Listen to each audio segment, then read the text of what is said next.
this shop looks popular today. Wonder what the occasion is.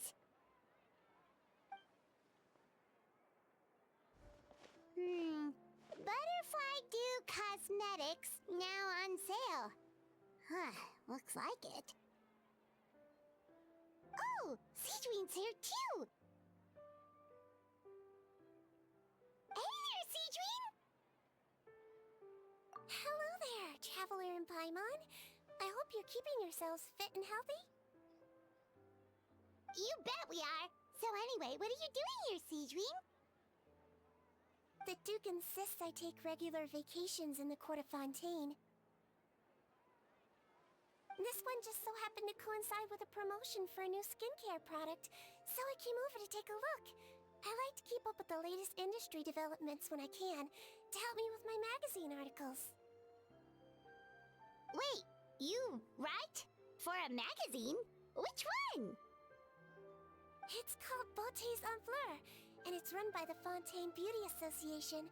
I've done lots of articles about skincare for them, using the pen name Maritime Flower. Oh, wow! You're a Maritime Flower? If Paimon's not mistaken, you're one of the leading figures in the Fontaine Beauty Association!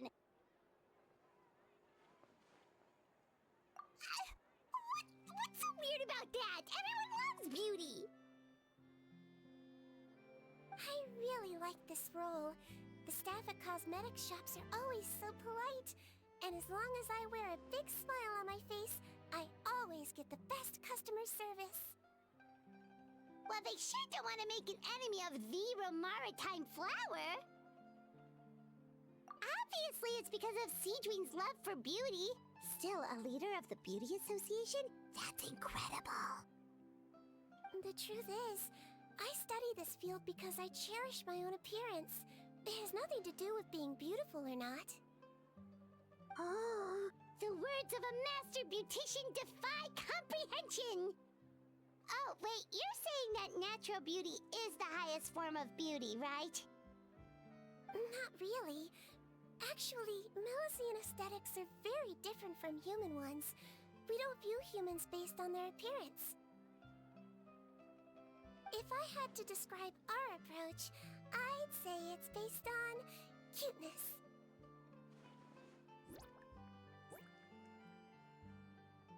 Oh, really? Yep. Still, I really value my current appearance, and in the process of taking care of it, I've ended up learning quite a lot about skincare and stuff. It turns out, my knowledge and experience is pretty popular with beauty product lovers. It came as a big surprise to me, though. Oh, Paimon gets it now. But speaking of your appearance, how come you look human anyway? Are you like only half Melusine? Ooh, wait, sorry. That was probably really offensive, wasn't it? No, I don't mind. I'm not mixed, though. I made a decision to turn myself into this form a very long time ago.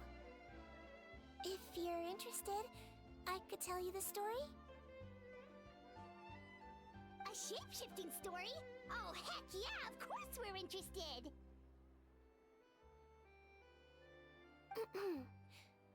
Once upon a time. Long ago, humans rejected Melusines, and Melusines feared humans. There was one Melusine who became fascinated with human medicine, but no human wanted her help. And there was one girl who liked Melusines, so no humans would make friends with her. So, the Melusine became the girl's friend, and the girl became the Melusine's patient. Your checkup's all done. You're still in perfect health. Thank you, Dr. Melusine. In this game of doctor and patient, a friendship was born. Then, one day, the girl fell ill. The Melusine was the only doctor to arrive on time, but the adults sent her away. Scram! Melusines can't be trusted!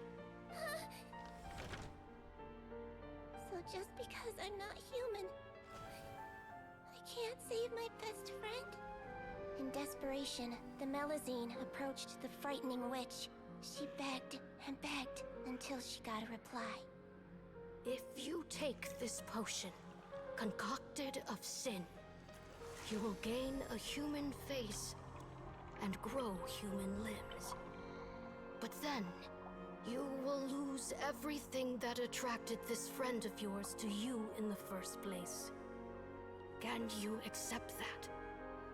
The Melusine did not hesitate for very long.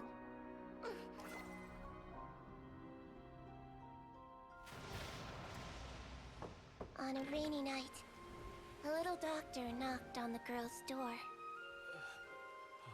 The doctor wore a hood and raincoat, maybe to protect her from the rain, but maybe also to hide a secret. The little doctor held the girl's hand and treated her illness, just as she had so many times before.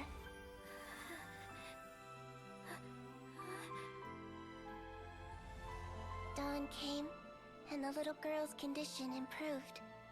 But the little doctor was long gone, for she knew her friend would never recognize her again. And so, since then, I've lived my life in human form. Most people who know me just think I was born this way. Ooh. A witch? A potion? Why does this sound like a fairy tale? Trust me, it's a true story. Must be the way you told it then. It just sounds so...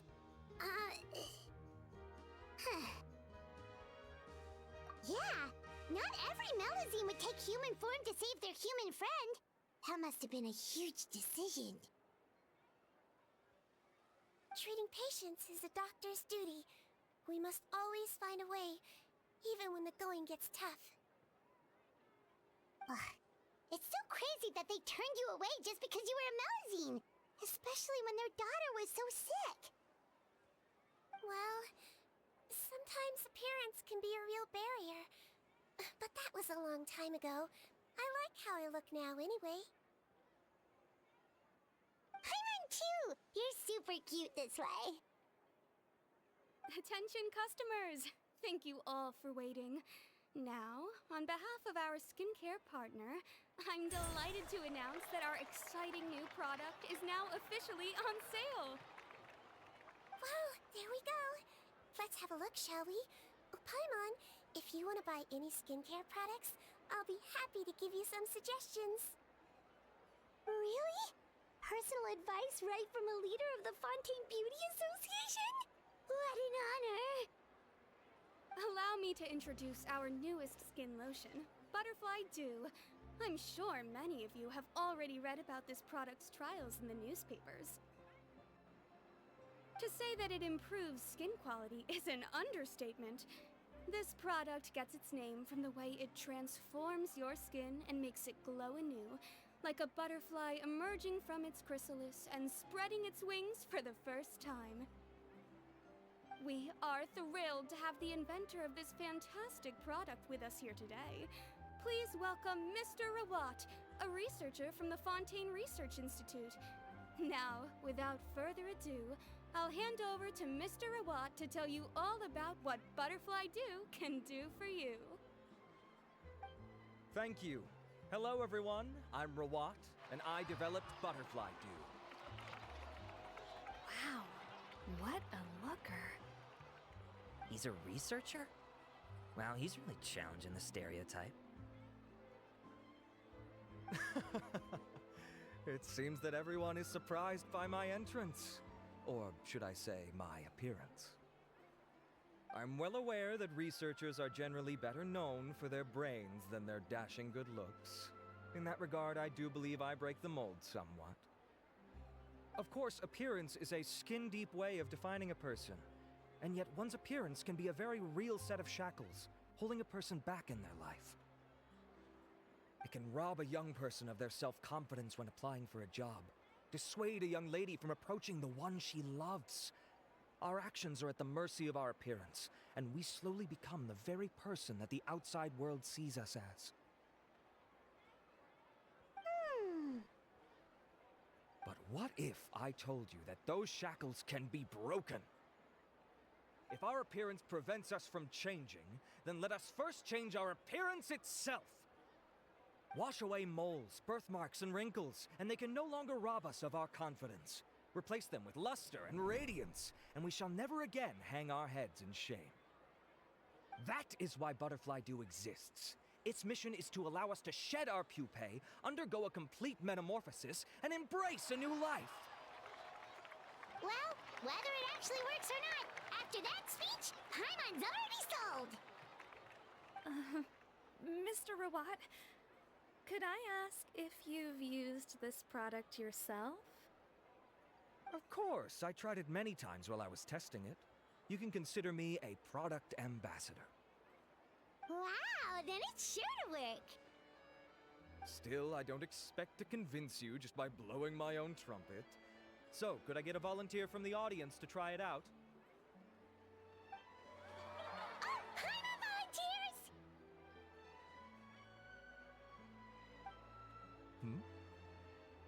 Oh! Ah, what an honor! It appears we have a giant of the Fontaine Beauty Association here with us. In that case, Miss Sijwin, could we seek your most expert opinion on this product? Sure. Whoa, is that Romaritime flower? They say she's the pickiest user of skincare products in all of Fontaine. Here you go. Well, it's very kind to the skin, and the absorption rate is high. Even for Fontaine, this is a first-rate product. Wow, now that's high praise! I'll take one. Any discounts? All right. Well, all that remains for me to say is, Butterfly Dew is now on sale! Think we should buy a bottle too? Aww, really? Well, it's still good to care for your skin though, right?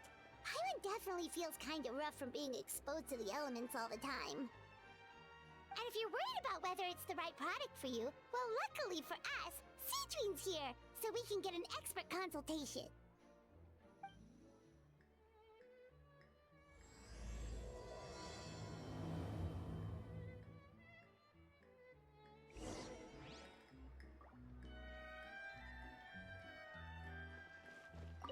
Aw, I wish I'd saved up my pocket money.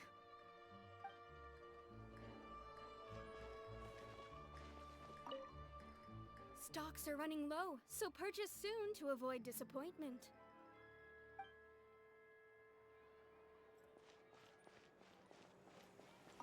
I'm buying for a friend, but I just want to check. This is designed for both women and men, right?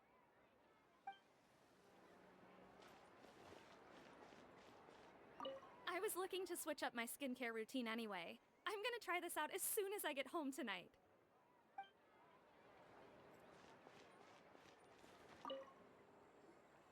It's an honor to receive such high praise from you.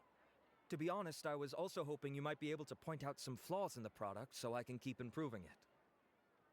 With most skincare products, the pros and cons only become apparent with long-term use. Yet, this one has instant benefits, improving skin quality without any obvious side effects. It's one of a kind. Don't worry though, I plan to keep using it, and I'll publish regular reviews in Beautés en Fleur. You can read my thoughts there. All you need to do is subscribe. Oh, I was hoping for a more casual conversation, but you are a beauty association leader after all. I understand if you want to keep this professional. Sijwin? Oh, excuse us, Miss Beauty Expert. But do you think this product is a good choice for me and him? Wait, are you the renowned traveler? That's right, and by his side, the equally famous Paimon. Well, I don't normally handle customer questions personally, but since it's the traveler asking, allow me to make an exception. Butterfly Dew is made for all skin types, so no matter who you are, you can rest assured that it will be kind to your skin.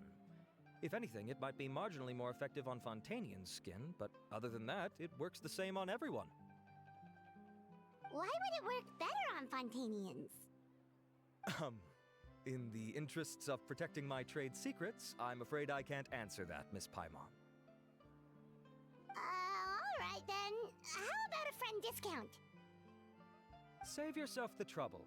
I'd be greatly honored to have both of you use my product. Here, take 2 bottles for free. Yay! Paimon's private fun survives! I can see why you might think that, but please don't misunderstand. This gift is simply a token of my esteem. There's no business motivation behind it. To me, finding new customers for Butterfly Dew is about meeting kindred spirits, fellow admirers of physical beauty. I consider it a labor of love. Admirers of physical beauty? Eesh, that's embarrassing to say out loud. It sounds so shallow. It's nothing to be ashamed of, Miss Paimon. Most people claim to desire inner virtue, but it's still physical appearance that turns their heads. This is a fact of life. It's only natural for people to desire to become beautiful. And that's exactly what inspired me to choose this research direction in the first place. You're right. Everyone loves beauty, don't they? Look at the time. My apologies, but I have other things to attend to. I'll leave you with these 2 bottles of Butterfly Dew, and I look forward to seeing you again.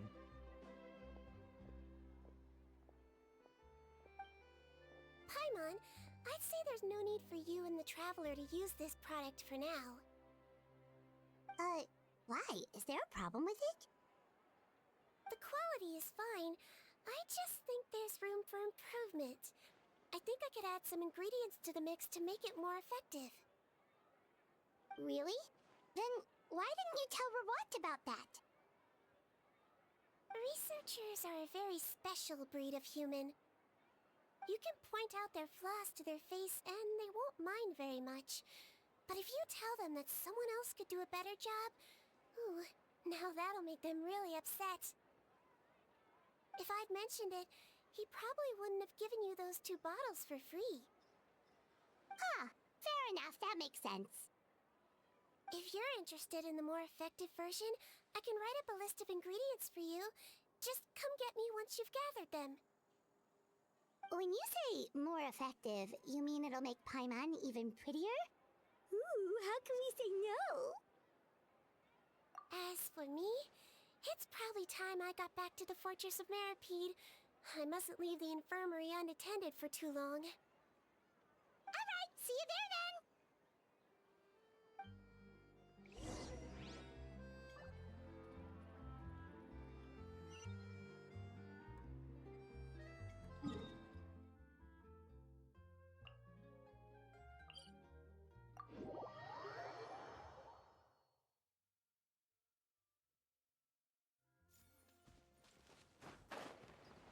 Just up ahead, traveler. The ingredients for Sijwin should be nearby.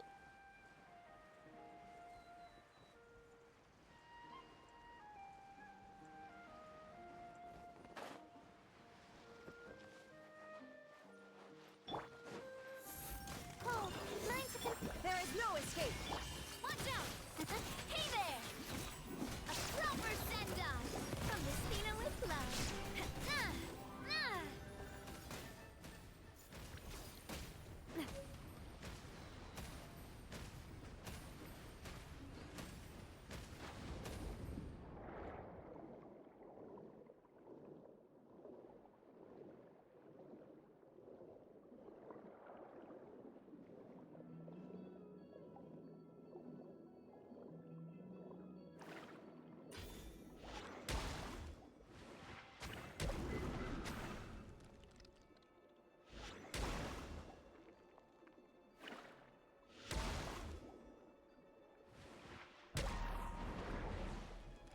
Great! That's everything! Let's head to the Fortress of Meripede!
infirmary is packed. Please, you have to believe me. I saw it with my own eyes last night. Another me! He looked exactly like me. Got it? Okay. I've written down everything you told me. Now, I have a few tests to run. Take a deep breath, and don't worry, it's nothing to be nervous about. First, which finger am I holding up? Your index finger, but I'm telling you, my mental state is fine. I'm not crazy. Very good. Now, on to the next. Hey there, Your Grace. It's been a while, huh? Ah, it's you two. Indeed it has. I would offer you some tea, but I'm afraid the timing is unfortunate. Duty calls. No worries. Actually, we were looking for Sijwin. Do you, know what all of this is about? This inmate came running to the guards in a panic, claiming to have seen his exact doppelganger. A doppelganger? Doesn't that just mean someone else kinda looks like him? And that's what I thought when the report first reached my desk. But we've inspected our records. No one even vaguely resembles him. Considering how certain he is of what he saw, I can only surmise that he's having some mental issues. So I brought him for a medical evaluation. Alright, very good. Take a sip of water and rest for a bit.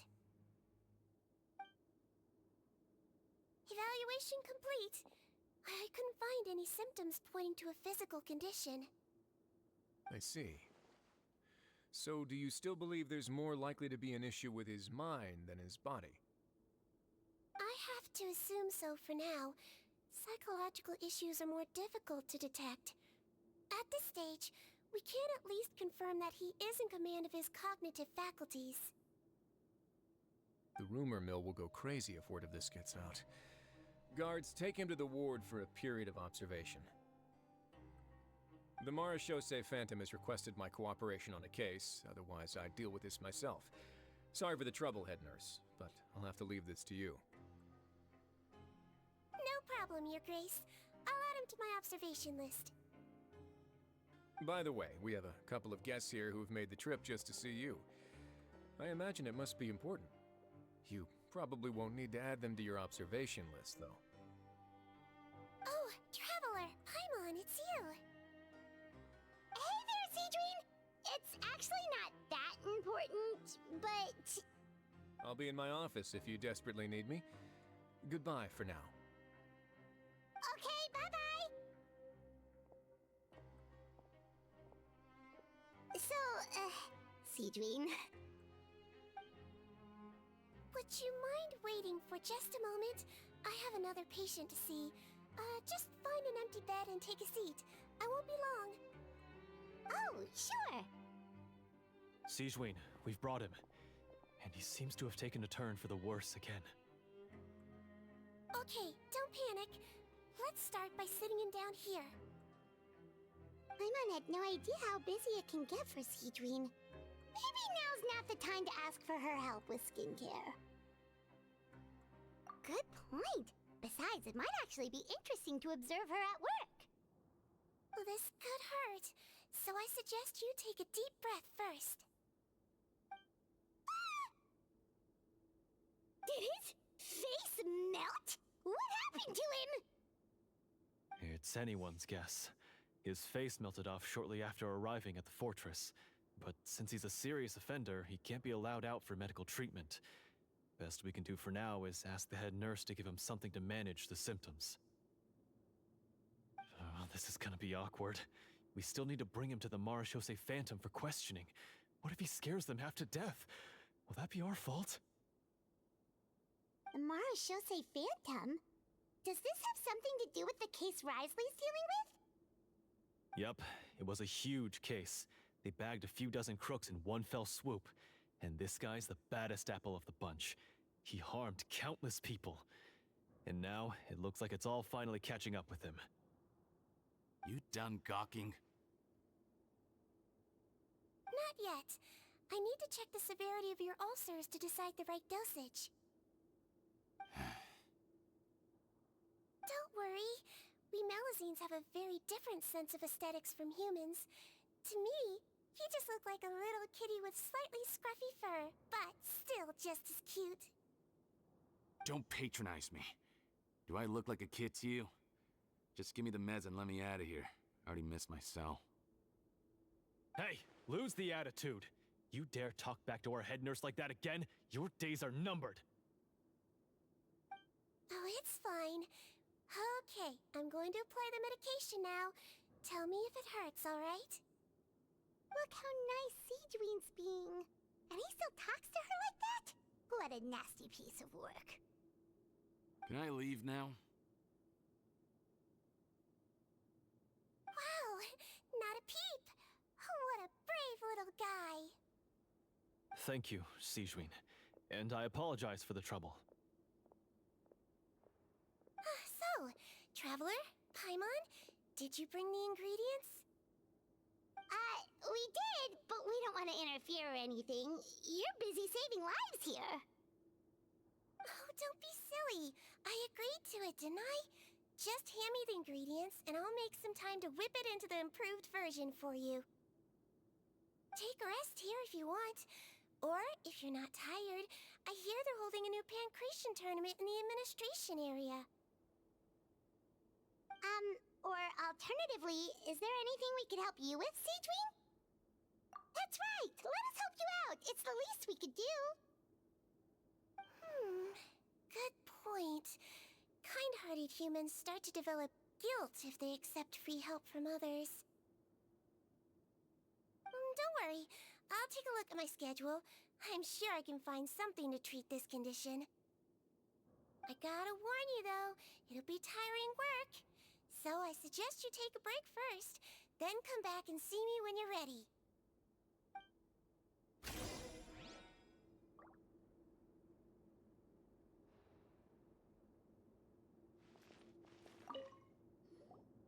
We're ready, Sijwin! What's our first mission? I found the perfect job for the Traveler. First, I'd like you to lie down in this bed.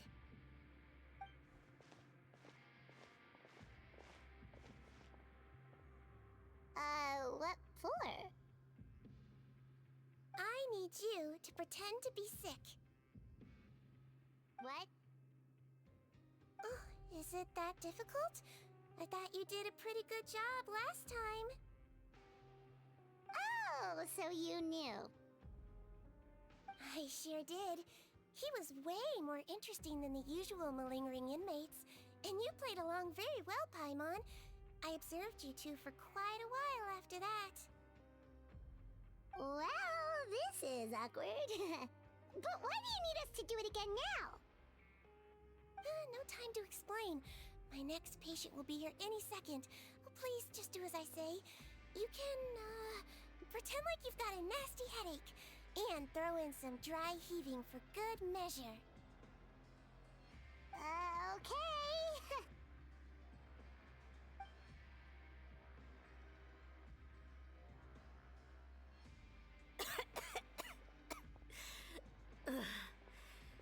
Hey, Doc, it's me. I'm only here because my mom won't stop pestering me about it. So annoying. Well, your mother has enough on her plate with a busy job. The last thing she needs is to worry about you being sick as well. I know! I shouldn't treat the place like a playground, shouldn't go swimming in the lower levels where we join up with the sea, because it'll give me a cold and distract her from her work. I thought I'd be able to have some fun here at the fortress for a few days, but it's always, don't do this, and don't do that. All right, sit yourself down and I'll take your temperature. Your fever still hasn't gone down. Well, here's your medicine. 1 cup for starters, and we'll see if it helps. But Doc, it's so bitter. Do I really have to drink it? I mean, I'll be fine, right? I've got an uncle who caught a cold. His fever went away on its own after a couple days. Can't you just write me a note saying I'm on the mend? I just need something to keep my mom off my case. I sure can. You're a very brave boy, after all. Huh? Brave? What makes you say that? Well, if you want to rely on your own immune system to clear up your fever, then you'll have to tough it out like this guy.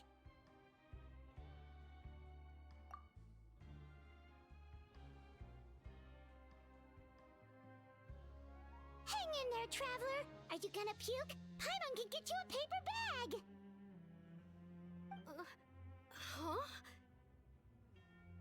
As long as you're tough enough to get through the nausea and dizziness caused by the high fever, you'll be right as rain after just a few days' rest. And if I'm not tough enough? Hey! Hey! Wake up! Wake up! Put it this way. At least you'll never have to see the doctor again, right? I think maybe I'll take that medicine after all, if that's okay. Oh, of course. Here, it's still warm. It's so bitter. All done. Great job, you two. That kid really doesn't know what's good for him. His mother's a guard here. She's been working back-to-back shifts lately, but unfortunately, his father's away on a business trip right now. She had no choice but to bring her son here for the time being. He was quite happy at first. He seemed to think that the Fortress of Meripede would be all fun and games. So you made us put on that act just to scare a kid into taking his medicine? That's a pretty sneaky trick. Seems like there's a whole side to Sijui we never knew about. It's a technique I learned from my teacher. Oh, you had a teacher? Was she a Melusine doctor too? She was human. She passed away a long time ago. Oh, sorry. Oh, it's fine. I really liked my teacher, so it's always nice when I get to talk about her with other people. She was a traveling doctor, and since she didn't have a clinic, she'd go out and visit her patients wherever they were. Dealing with the badly behaved ones was her specialty. She used to say, if you can scare the little brats into taking their medicine, you won't have to hear them wailing and screeching when their condition gets worse. She sounds like a pretty strict teacher. Strict? Well, that's not how my teacher saw it. She thought of herself as terrifying to kids. Strange way for a doctor to describe themselves. Now Paimon's curious to know what she looked like. As it happens, I actually have a picture of her. Oh, wow, yeah, okay, that'll terrify the kids. Yep. All the children she treated thought she was a witch. Why does it almost sound like you're envious of her? Oh, because I am. If she was here, all the children would take their medicine without any need for tricks. A doctor who looks like a witch. True, they wouldn't dare try anything funny with her around. Oh, me, on the other hand, it's hopeless. Children aren't afraid of me at all. That's actually a good thing, you know?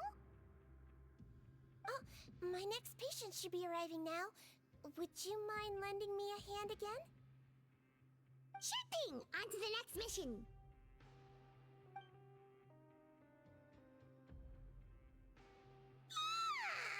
Is it nighttime already? That flew by.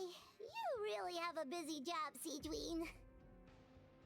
Well, thanks to you two, it was much easier today.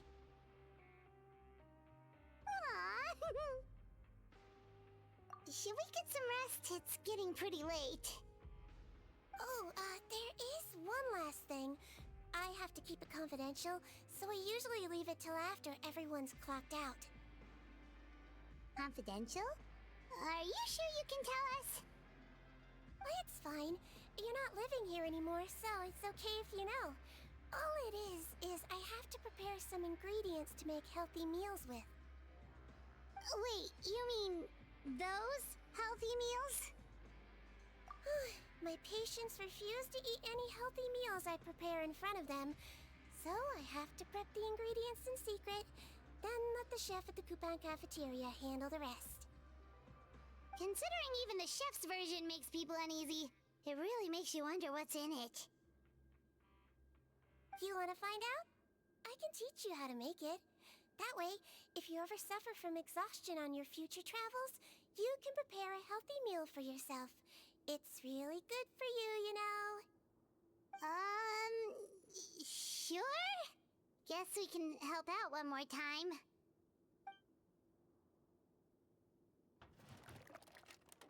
The ingredients are ready. Now, put them on the table and add them in the order I tell you. First, we add this special slime condensate, stir it thoroughly, then pour it in. See that? It adds elasticity and looks just like tasty jelly, doesn't it? Yeah! Yeah, it really does! Until you remember it's slime condensate. Next up, xenochromatic crystals. You want to crush them up into a fine powder, like powdered sugar. Wait, are those from Fontimer Aberrants? Are you sure they're edible? Finally, we'll need some high-protein meat. Frogs are an excellent choice. You just need to clean their innards, and then you're left with some lovely, tender meat. Oh! Frogs. And we're done. All that's left now is to pack them into lunch boxes and hand them to Walsey. Yesterday in the production zone, I noticed an inmate who's been working for 2 days straight. That means it's a healthy meal for him tomorrow. Sijwin really does have the inmate's best interests at heart.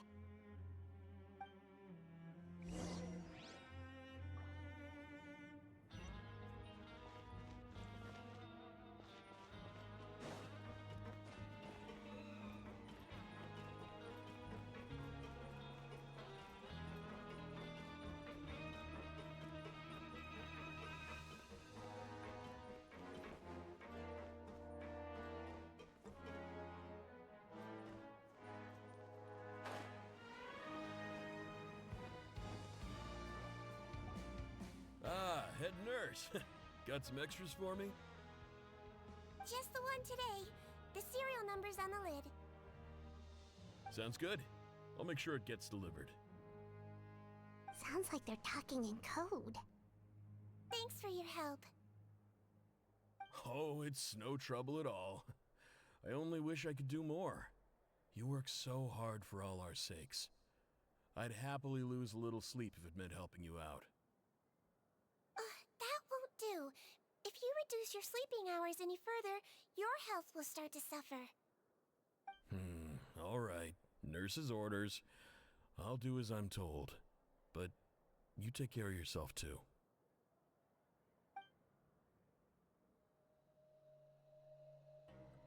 Well, I'm done with work for today. Thanks for helping out, you two. Seems like the guards and staff here have a lot of respect for you, Sijwin. In just one day of helping you with your work, it feels like we've done a lot for the fortress. Head nurse, please, wait. I'm sorry to disturb you this late at night, but I think you'll agree, this is urgent. Okay, just relax and catch your breath. What's the matter? The guard at the observation ward, Odilon, he told me to pass on a message to you. One of the inmates there, the guy suffering from possible hallucinations, well, he seems to have made a sudden recovery, and now he wants to apply for permission to leave the ward. Huh? Already? You were right to tell me. I'll have to examine him and make sure he's well before we discharge him. Looks like we've got one job as medical assistants left. We'll come with you.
Ah, head nurse, you're finally here. I'm so sorry for all the trouble I've caused you, but I believe I've now made a full recovery. After giving it some thought, I'm sure that I was probably just seeing things. Stress-related, I imagine. I'd been working long hours, so I definitely wasn't in the best state of mind. I totally understand. Still, I have to give you an examination before I can discharge you, okay? So, take a deep breath and don't be nervous. It'll be the exact same procedure as we did this morning. We can start whenever you're ready. Again, so sorry. I was in such a state this morning, I barely recall anything. Would you mind taking me through it again? Oh, not at all. It's a lot to remember. First up, we have a little cognitive test. Just concentrate and you'll be fine. To start with, which finger am I holding up? Your pinky.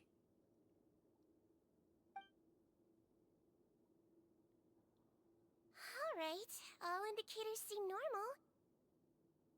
So it was a stress-induced hallucination after all? Well, we've certainly had previous cases of mental illness caused by overwork, which is why I carefully observe everyone in the production zone. I wonder how I managed to miss the signs this time. Please, head nurse, you shouldn't blame yourself. I'm just still adapting, that's all. Pushed myself too hard, and I guess I couldn't take it. Thanks for looking after me. I'll be as good as new after a good night's sleep. And if you can give me the okay, I know I'll sleep better back in my good old dorm. It can be difficult to relax in an unfamiliar environment. Alright then, you can leave the ward. I suggest you take 2 days off to focus on your recovery. I'll take you off the observation list for now, so you're officially discharged. Great. I can't thank you enough, head nurse. Mr. Odilon, could you escort him back? Of course. I'm on guard duty in the administrative area tonight, so nothing will go wrong. You have my word.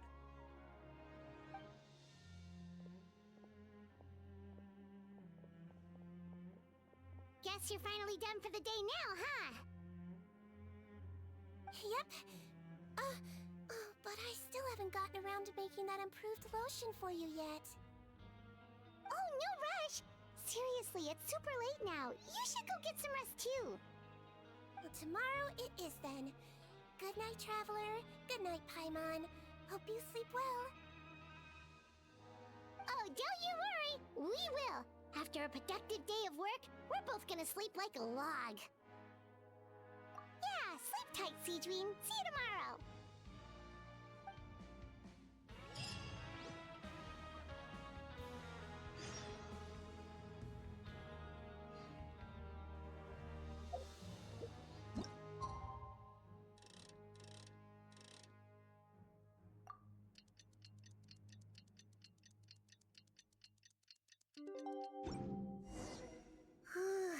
Paimon really did sleep like a log. Let's go find Sijwin.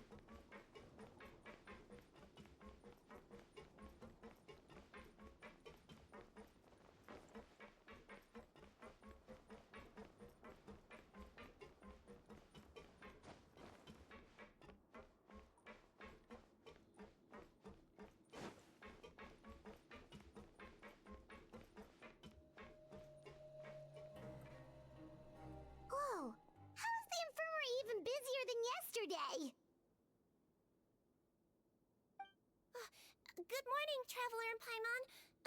I have a few people here for a checkup, so you might need to wait for a while. No problem. Anything we can do to help? There's a bit of a complicated situation here. I'm still getting to the bottom of it myself. You have to believe me. I'm telling the truth.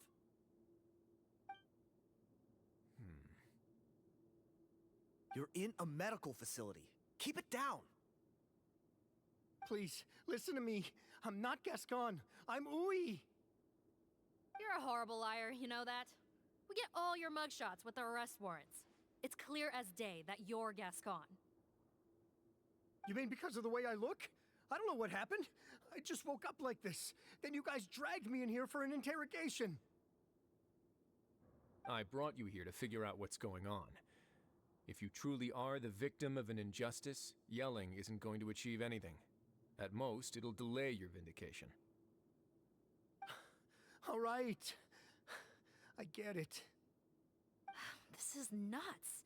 Yesterday's interrogations went fine, and now this. Morning, Your Grace. What's going on?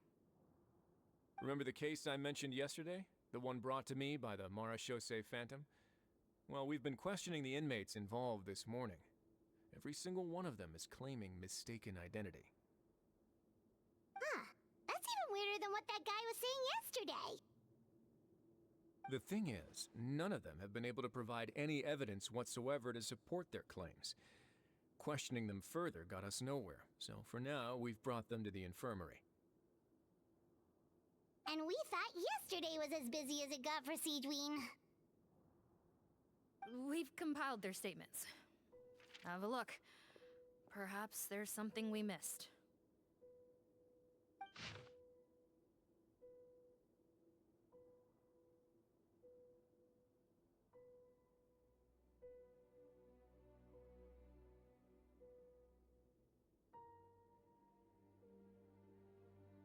Wait. Release? Interesting. The inmates they spoke of in their statements appear to all be due for release today. I noticed that too. If that's their plan, they're underestimating us a little. Every serious offender claims that there's someone else who just so happens to be due for release today. And they're expecting us to go along with that. All the more reason to be cautious. Lumberzar, check the release list for today and make sure no one gets processed. We're gonna need an excuse, though. Just say we're out of forms, and that we're furiously printing more as we speak. I'm on it. It's conceivable that our group of serious offenders somehow found a way to switch places with inmates who are about to be released, so they can walk out right under our noses. We did consider that possibility. But I mean, just look at them. They match the warrants, period. How could there have been a switch? Only if they're dead ringers for the inmates due for release, I suppose. I gave you that name list yesterday to assist in your investigation. Did that help? Yes, the inmates' mugshots were attached to the list. The first thing I did was check for lookalikes, and I didn't find any. The only other thing that stands out to me is that their voices sound a little different today. But it's not exactly hard to put on a fake voice. Oh, really? What does our head nurse make of all of this? Give me a moment. I think I have a way to confirm whether there's been a switch. I know, it's not time to change your dressing yet, but please bear with me. Huh? Isn't that the guy from yesterday? This should be Honore. He has very severe facial ulcers, which require an operation in the hospital at the Court of Fontaine. I authorized him to leave the fortress for medical treatment under guarded escort. Yes, like I told you. I'm not Putton. I'm Honore. So there has been a swap. Well, I can see what happened in Potton's case. But how do you explain the other inmates? you're not telling me their souls switched bodies, are you? No, I believe it was their faces that got switched. The method is a bit like replacing a tooth. Take the bad tooth out, put a false one in. And actually, I think I can prove it to you. Traveler, Paimon, do you remember Eric from the other day? Yeah, sure do. Then you can be my witnesses.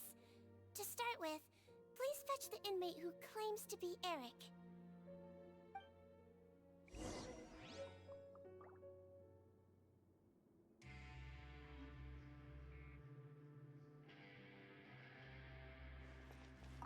Looks like our head nurse is relying on you for this one. Thanks in advance.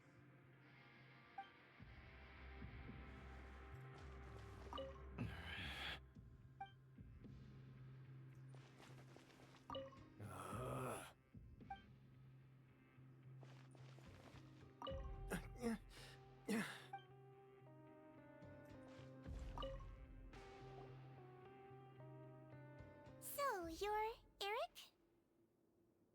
Yes, head nurse, it's me. You do believe me, right? I need to do another examination on you. Same procedure as yesterday. All right, it's the cognition test first, right? So I need to concentrate. Now, try to recall if you can. The last time we did this test, which finger did I hold up? I believe it was your index finger. But that means... Huh?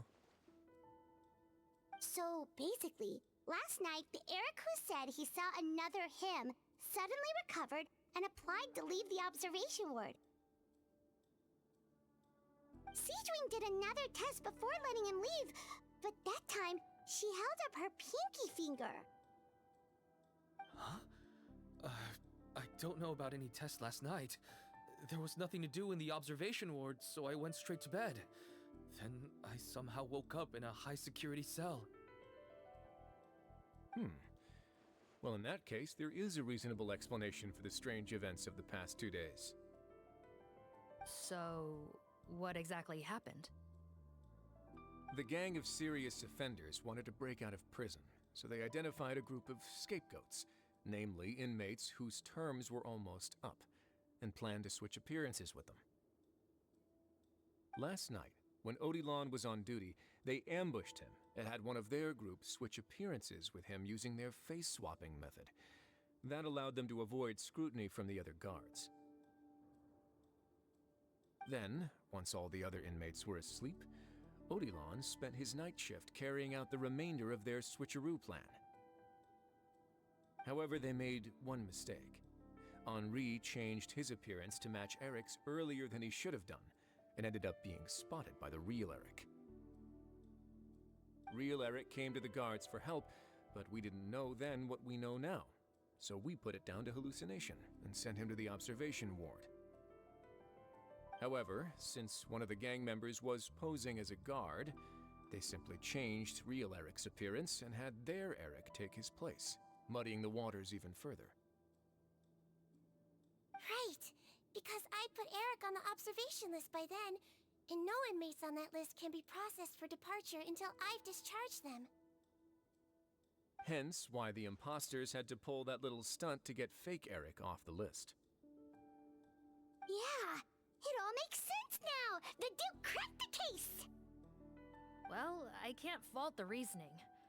But I'm afraid that we ruled out the possibility of face switching very early on in this process.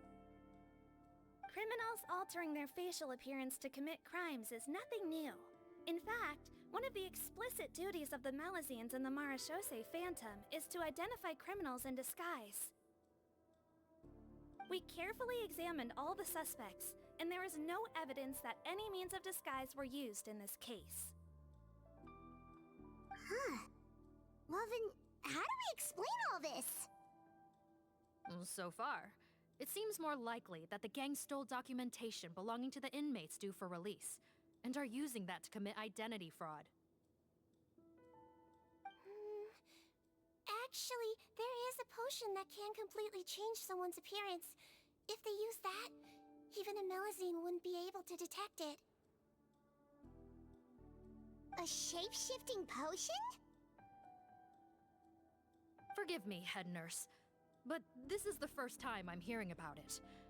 If such a potion truly existed, it would jeopardize our entire investigative process at the Marachose Phantom. Are you certain of this? Yes, I am.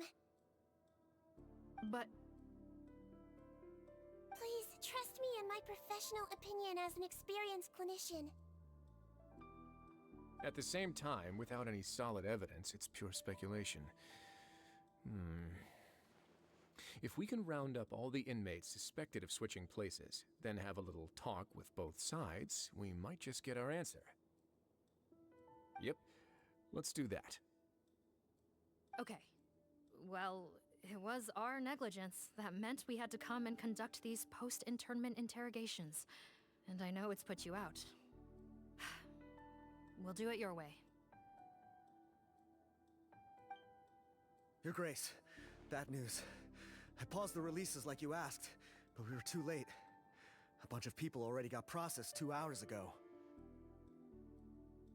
I checked the list, and sure enough, it's all the people who gave statements. 2 hours ago? That's before today's interrogations began. They had this all planned out. So there really was a switch after all. They really pulled the wool over our eyes on this one. We should be able to catch up with them if we leave now, right? Not if that potion is real. They can just switch faces again after leaving the fortress. And if the Marachose's Melazines can't even spot them, we wouldn't know where to start searching. Yikes! So we're at a complete dead end!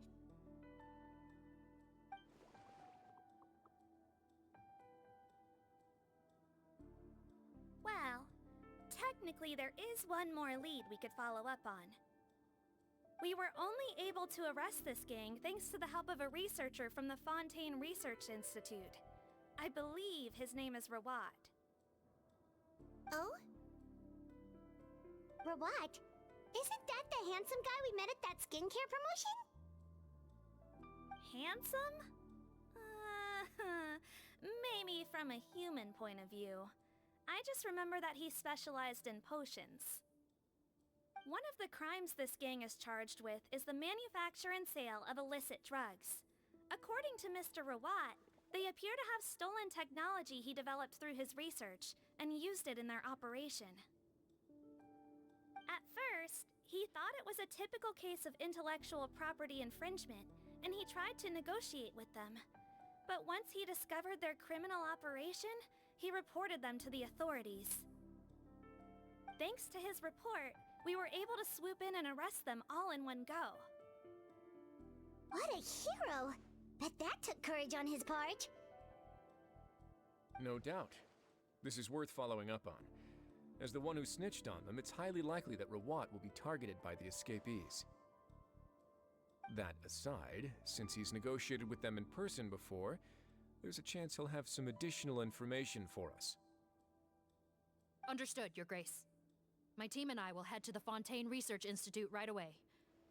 In the meantime, please keep an eye on the face switch victims for us. Of course. Miss Morgan, I'd like to come along and help you catch these criminals. Huh? Why's that? Well, I'm the one who discharged the fake Eric last night, so I feel partly responsible. Don't say that, head nurse. Your focus was on the inmates' health, and rightly so. We can't ask you to help with arresting criminals. That's our duty. I also have a more personal reason. Patton is a patient of mine, and if I don't get a new batch of medicine to him in time, his condition will get much worse. Look, head nurse, I completely understand where you're coming from. But arresting criminals is dangerous business. And if anything happened to you, None of us can afford to take on that responsibility. Don't worry. I can defend myself just fine. You say that, but still. If I may, Miss Morgan, Sijwin is the one who raised the potion hypothesis, and I'm sure she has far more expertise on the topic than your team. My suggestion would be to bring her with you. And if you really are worried for her safety, then... Ah, there you go, right on cue. Knew I could count on you. Okay. Well, since this plan has the Duke's blessing, far be it from me to refuse. We should head off immediately. Time is of the essence.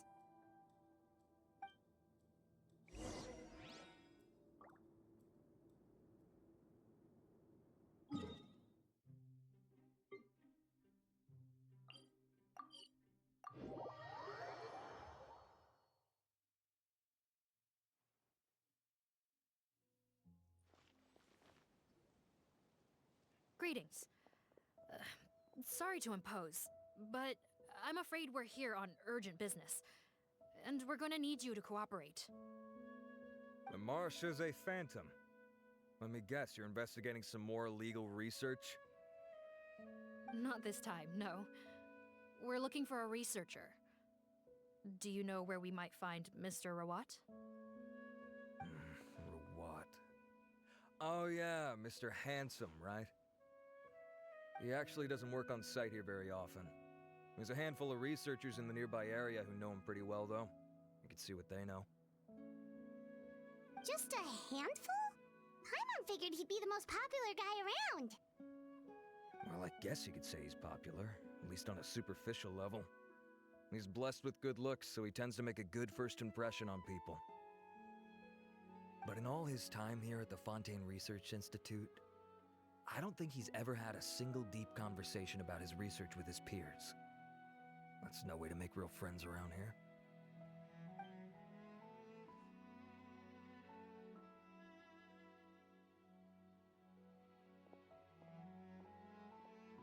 That's so weird. He definitely didn't come across like a recluse at that product promotion.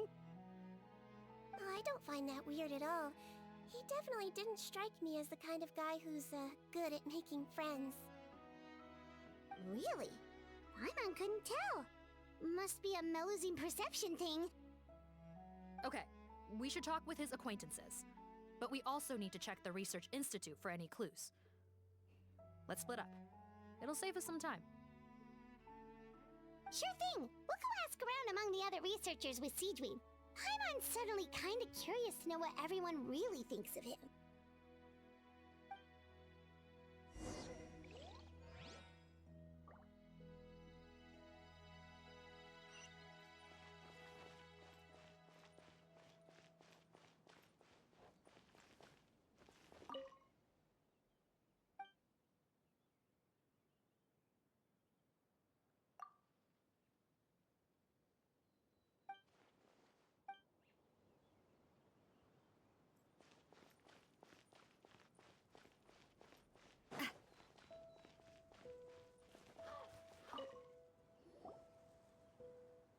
Excuse us, are you Audrey? That's me. What is it? Are you close friends with Rawat? We're trying to find out where he is. Close friends? You mean because I told him I had feelings for him once? I doubt I'm the first or last at the Institute to make that mistake. Why would you single me out as a close friend? I should have known, really. Men like him, they just enjoy being surrounded by fawning women. They're not interested in a serious relationship. Okay. We were just kind of wondering if you might know where we can find him. Why would I know where he's at? I barely know him, and he probably doesn't even remember me. Ugh, this is getting annoying. Shall we go ask someone else?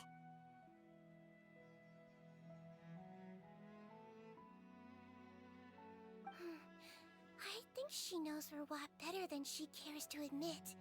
If we leave now, it might be a wasted opportunity. Maybe, but we're not going to get much out of her while she's in this state, are we? She's displaying symptoms common among people in love, if that's what you mean. But I know a cure. It's curable? Oh, we're still no closer to finding Mr. Rawat.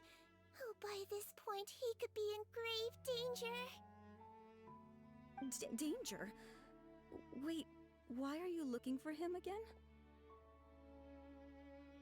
Oh, that's right, yeah! The Marashose Phantom said that he's been targeted by some pretty bad people. We need to make sure he's safe. What? How has this happened? He seemed fine when I last saw him, and that was only a couple of days ago. Just happened to run into him, of course. Oh, I see. Well, do you have any thoughts on where he might be right now? Okay, but this is purely out of concern for his safety. If he's not at the Institute, he might be at his mother's place. I heard she raised him alone, that they had it pretty tough financially, and these days she's housebound due to illness. He makes regular trips back home to check on her. Oh, okay. Do you know the address? Nope, sorry. I only found out the thing about his mother because it came up in conversation once. I was just trying to find out more about him, so I could get to know him better. When I told him I had a crush on him, I offered to help him take care of his mother. And yeah, maybe that was a stupid idea, but did he really have to yell at me for it? It's like, fine, I can take no for an answer, but what's with the temper tantrum? Unbelievable. These guys only want to show you their charming, well-groomed exterior. They can't stand it when a few home truths shine through. Looks like her love syndrome is flaring up again. We need to find out Mr. Rawat's mother's address. Let's check with the Marashose officers when we regroup. Cool, sounds like a plan.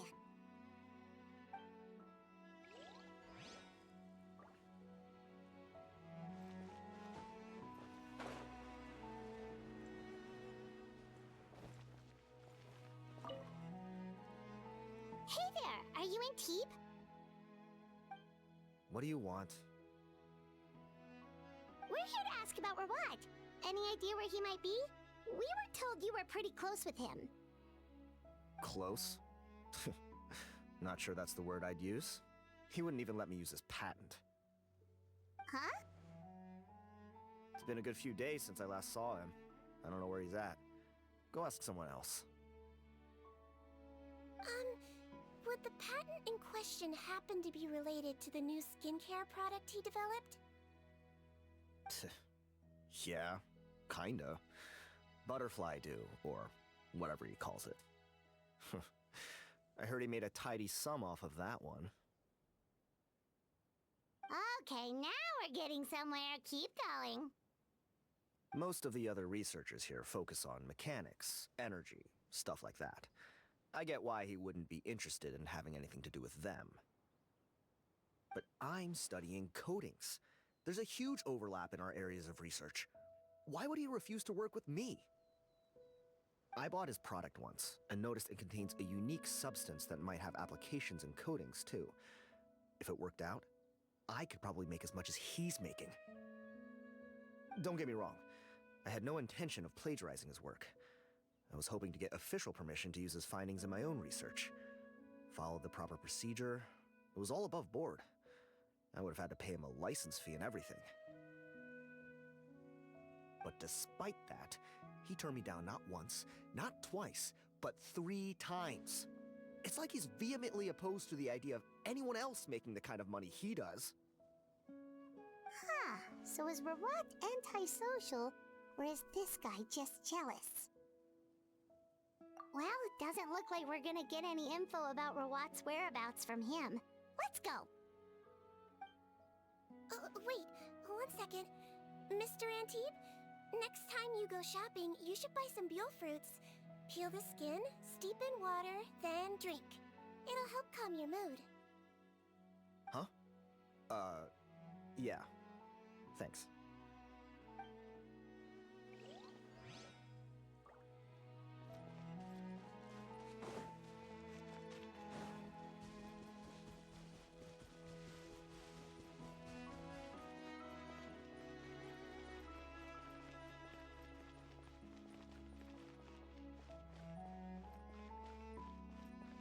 Everything here is in order.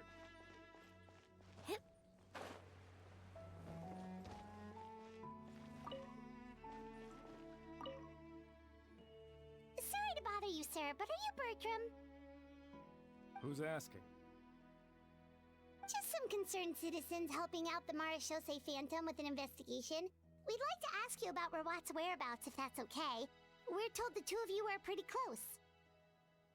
Not anymore, we're not. Turns out we don't see eye to eye. Oh yeah? What happened? The thing about us researchers is, most of us do what we do for some sort of higher purpose, but not Rawat. All he cared about was how to commercialize his findings. He won't even let you work with him unless you sign a confidentiality agreement first. Also, he has better control over who gets which intellectual property rights. How are you supposed to get any meaningful research done working with a guy like that? Now that I've got my own technical solution for my compressor, I don't need to work with him anymore. So that's what Rawat is really like. We'd still like to know where to find him. Is that something you can help us with? Wait, you're... Yeah, I know you. You're the head nurse at the Fortress of Meripede. Alright, then I'm happy to help you if I can. I respect the work you do. Medicine serves the highest purpose of all the sciences. Wow, turns out Sijwin's got some real clout. Thing is, I have no real way of knowing where he might be. I stopped working with him 2 months ago, and I've barely seen him since. But if you want my advice, I'd say go talk to the peddlers. There's a few he meets with every other day or so. Maybe they know where he's at. Peddlers? Yeah, back when I was working with him, I noticed he met with them quite often. Wouldn't surprise me if they were involved in some shady business together, because it seemed like they went out of their way to avoid discussing anything in my presence. The little I overheard was about manufacturing and selling pharmaceutical drugs. Like I said, he's all about the money. Drugs? Doesn't he work with skincare products? Do those count as drugs? Who knows? I never cared to find out. He's the Morag rubber, not me. Thank you. You've given us plenty to work with. Welcome. Goodbye, and may we both reach new heights in our scientific endeavors. Well, that's all 3 researchers. Let's head back to the meetup point.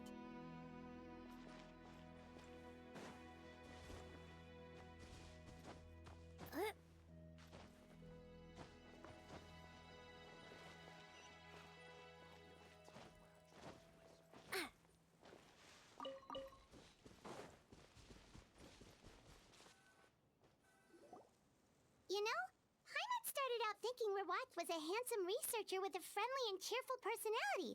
It's such a surprise to learn that his peers have a different impression of him. So, what's your view of him now, Paimon? A handsome researcher whose difficult upbringing turned him into a profit chaser with a chip on his shoulder? So your thoughts about his appearance haven't changed at all? Well, his looks are kind of a big deal. At least in Paimon's opinion. How does such a handsome guy end up being so antisocial? Even with his difficult family background, it just doesn't make any sense.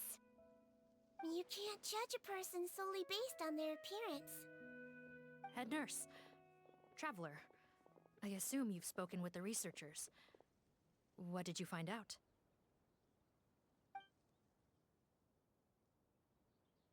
Bertram mentioned Rawat's involvement with some pharmaceutical merchants. Do you know if he's registered any pharmaceutical brands? Since he was a whistleblower on such a huge case, I ran a background check on him. I don't remember there being any brands under his name. How strange. If he was so focused on commercializing his research and averse to sharing his technology with others, why wouldn't he have registered his own brands? Maybe he and his business partners needed to avoid public scrutiny? You think he may have colluded with the gang? Well, the crime was manufacture and sale of drugs, and that would certainly be in his wheelhouse. We can't rule it out. Isn't that pretty unlikely, though? He was the one who blew the whistle on them! Most children who come to me with tooth decay have suffered pain for a long time already, but they'll still try to hide the fact that they eat too many sweets. Grown-ups and children aren't so different in that regard. If you say so. I saw him when he came to make his report, and I certainly didn't get the feeling that he was the type to collude with criminals. Perhaps it's more likely that they were coercing him.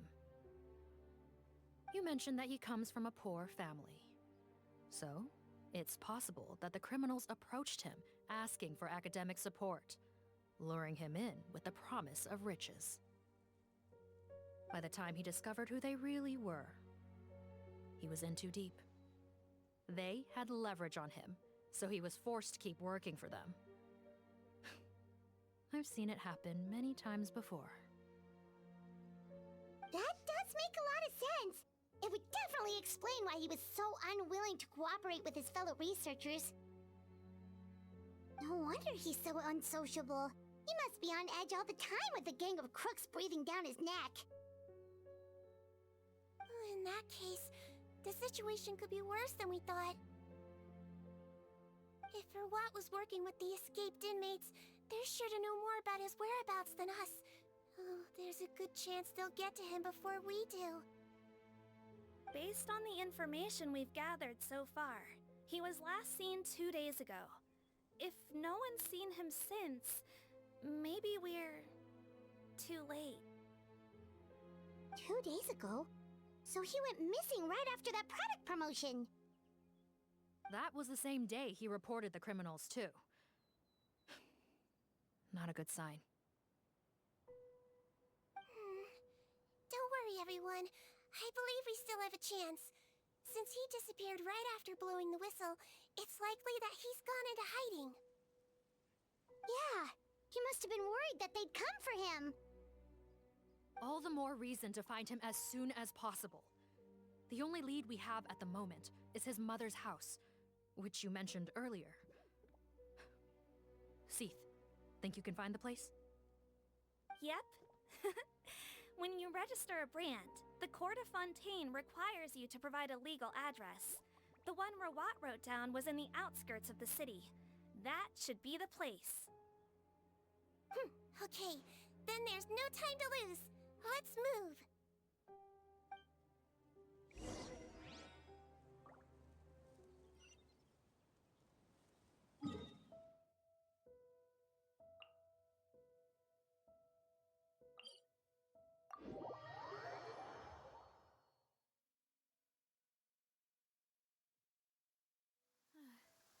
It's raining again.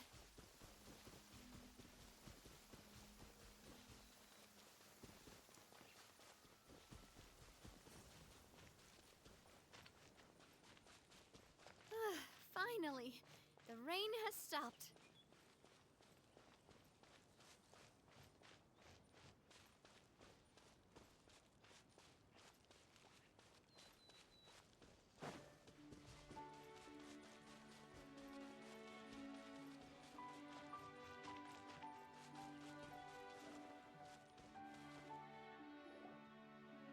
All right, this should be the house. I'm pretty sure this was the address. Okay, I'll knock.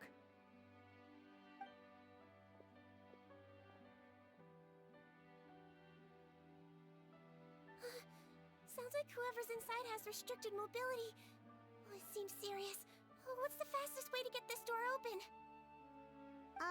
Break the door down? No, I'll handle it. Let the expert deal with it. There'll be a mountain of paperwork if we damage a citizen's property.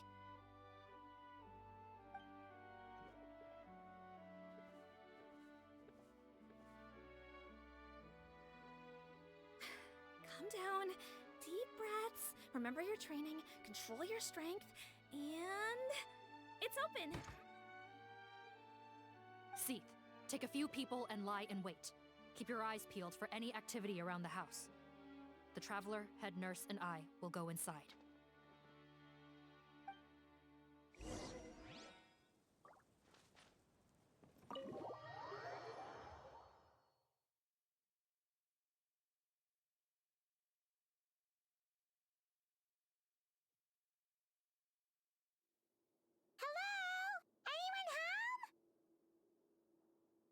Oh, there. On the bed, there's an old lady. That's gotta be Rawat's mother, right?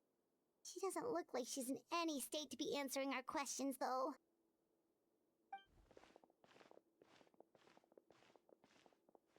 We could try, but she is very ill. We mustn't force it. Well, doesn't look like Rawat's here. She's the only one we can talk to. Yep. Allow me. Hello, ma'am. Might I ask if you're Rawat's mother? We are trying to locate him.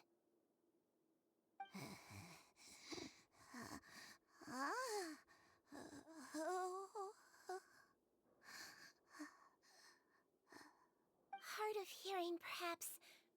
Does anyone have a picture of Rawat? I have one here. I'd like to show you a photo, ma'am. Is this your son? Do you know where he is?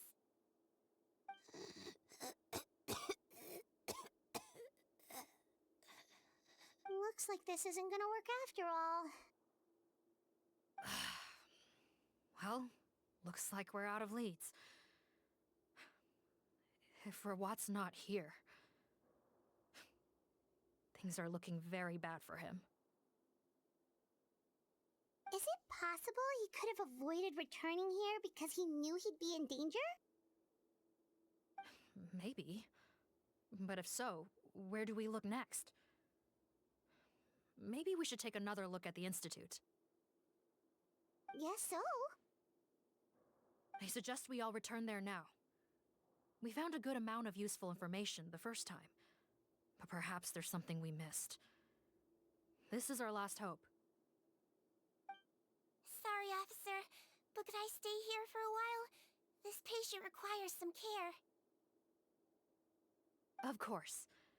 Traveler, stay with the head nurse. You're technically here as her assistant after all. Also, I'd like some Marechaussee members to stay as well, and keep an eye on the area. Why's that? If Rawat knows how serious his mother's condition is, he will return. Got it. Okay. I'll tell the squad members in hiding to stay put and keep a lookout. Thanks for helping me out yet again, Traveler and Paimon. No problem. But when you say her condition is serious, do you mean... Yes. She's barely clinging on to life. Oh. Let me take care of a few things first. Could you pass me the towel over there? Yeah, of course.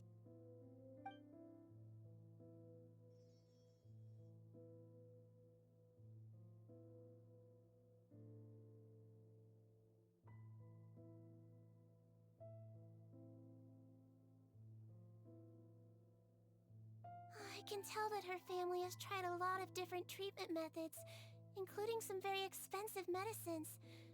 Unfortunately, her condition is so multifaceted that a recovery looks all but impossible. Sijwin. Paimon bets being a nurse must be pretty tough at times like this. Yes, it makes me a little sad. In a Melizine's eyes, a human's birth, aging, sickness, and death are as much a part of natural law as sunrise and sunset. But human medicine can defy that law to some extent. In that sense, it is a science of miracles. That is why I became fascinated with it in the first place. But it was only after I truly became a doctor that I realized miracles don't always happen. Even the greatest doctors cannot cure all diseases. Sijwin. Well, don't worry about me, Paimon. A doctor's duty is not to cure all diseases, but to treat whatever ailments they can. At the very least, I can lower her fever. That way she'll suffer less, and she might even be able to see her son. Yeah. All the more reason to find Rawat as soon as possible, even if we don't catch those crooks.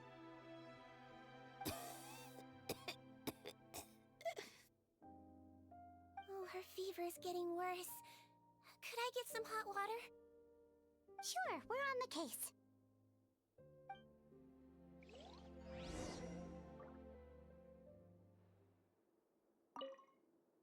I'll take care of her. Fetch me some hot water if you would.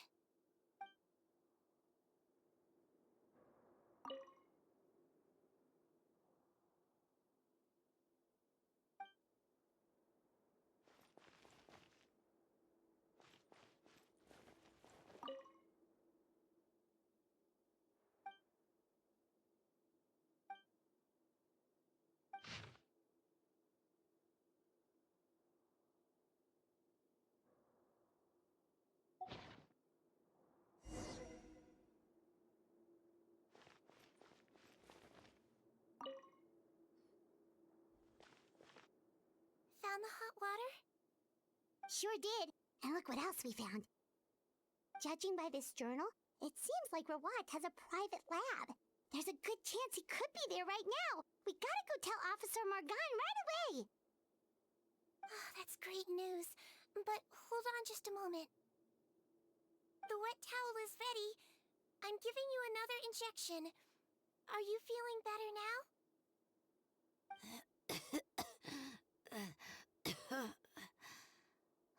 It's all right. We'll go bring him back. Please hang in there. Thank you.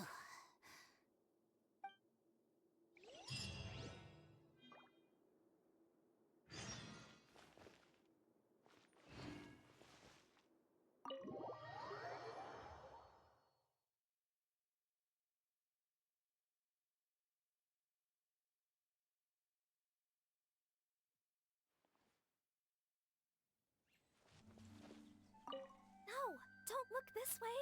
I'm supposed to be hiding, remember? Captain's orders.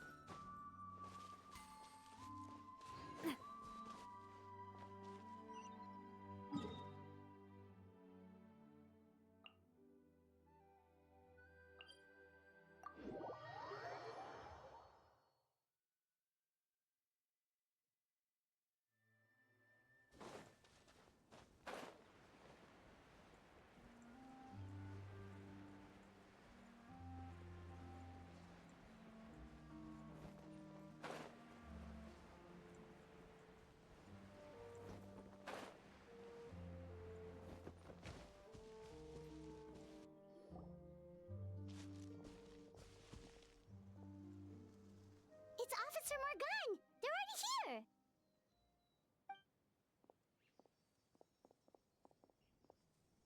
We came as soon as we heard the news.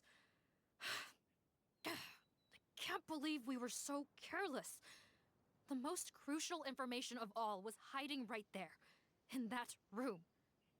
And we missed it. Don't blame yourself. Right now, we need to focus on finding a way in.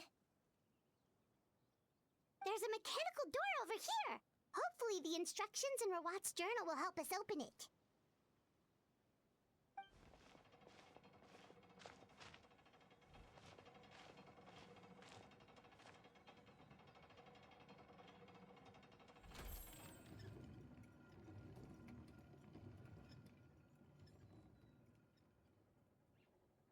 It's open.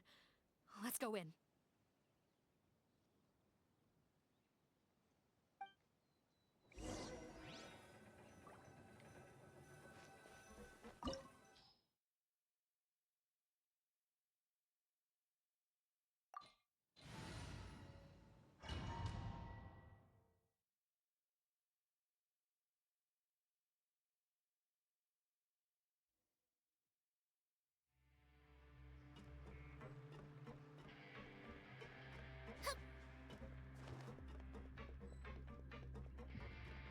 How did they get in here? Captain, up ahead! Those look like our fugitives! So they found this place too? Don't let any of them escape!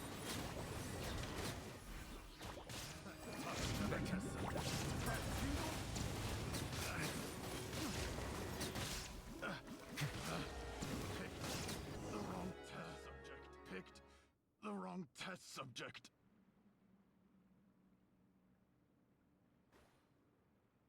Captain, according to our list, many of the fugitives aren't accounted for. There may be others hiding deeper inside the facility. Ah, so these guys were just the lookout crew. The Marashose Phantom! How did they find this place? Wait, it's that guard from the fortress! That's right, I'm on your side. The Duke sent me. What's the matter? Some sort of mix-up? Mr. Odilon, didn't I tell you a few days ago that you need to stop all field work until you've recovered? Well, you know, gotta help His Grace out. Share the load. Officer Morgan, this man is an imposter. The real Mr. Odilon has no recent health issues. What? But Looks like the head nurse was right about the face-swapping method. Arrest them all! DuPont, stay here and keep guard. And watch the exit. If we're not back soon, call for reinforcements. got it.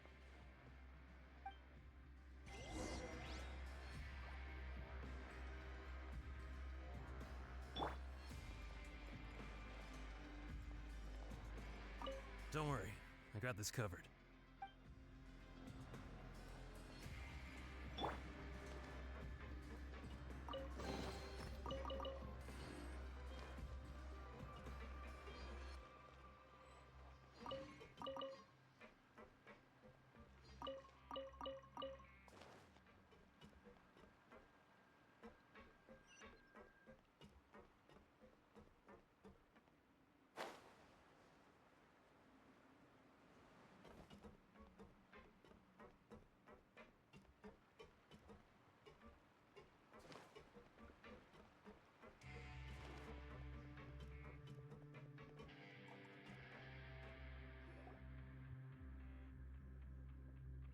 So many jars. Was this some sort of production facility? This scent, it's probably the ingredients used to make butterfly dew.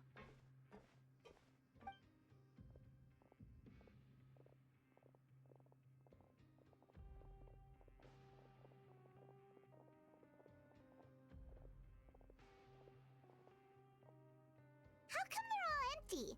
Did it sell so well that he ran out of supplies? How strange. Why would Rawat choose to manufacture a popular product like that in such a difficult-to-reach location?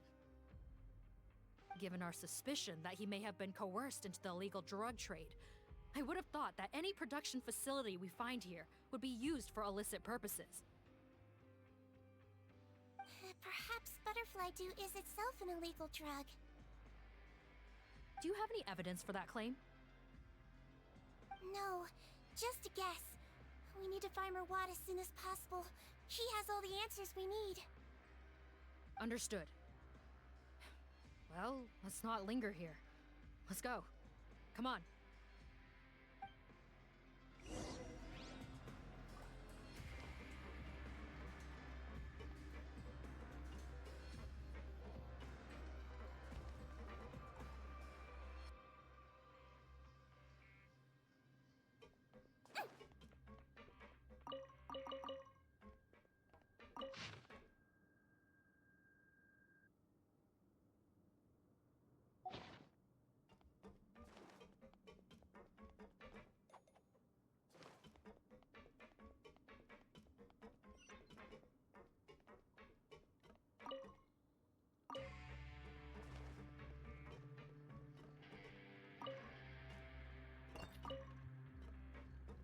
Don't slip and fall!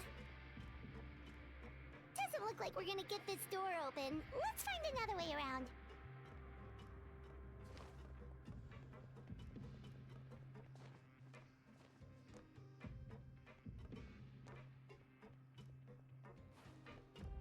This one's closed too! What's with those carts and tracks? Oh, maybe it's one of those doors that opens when it senses cargo passing through. There's a loaded cart right over there. Let's bring it to the door and give it a try.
Don't slip and fall!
This room's much smaller than the others. Judging by the implements on the table, this looks like a potion-making lab. Head nurse! Over here!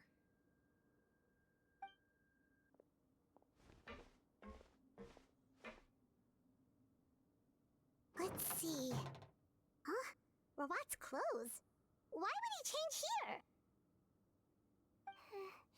Perhaps they stripped him down, left the clothes behind, and disposed of him somewhere else? Yikes, Sиджвин, where did that come from? Oh, what a tragic way to go. Especially with such a bright future ahead of him.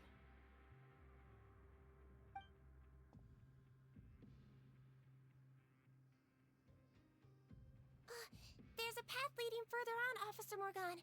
Let's keep up the pace.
Don't slip and fall!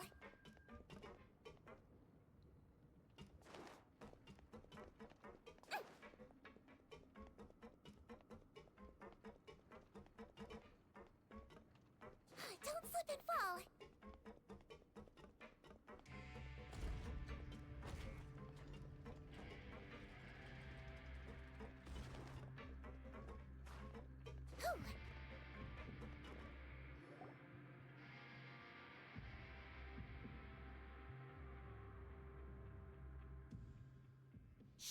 There's a whole bunch of people in there.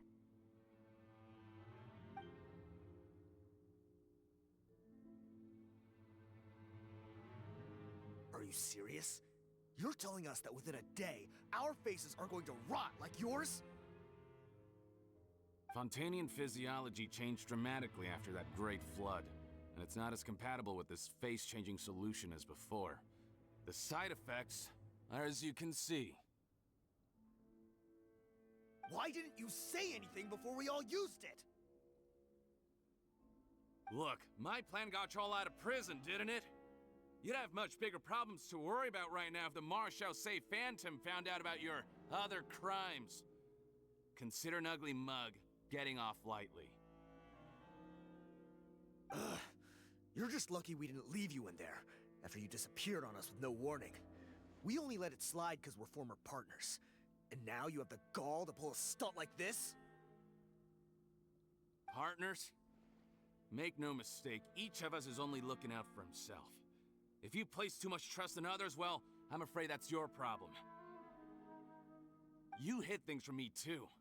Remember how you each had a spare potion? You kept quiet about it until we planned the prison break? Oh, and you didn't have a secret spare? Then do you want to explain how you melted your face off before all this? Guys, that's enough. Calm down. It is what it is. Arguing won't change anything. What's the plan, Potton? I'm assuming you brought us here for a reason?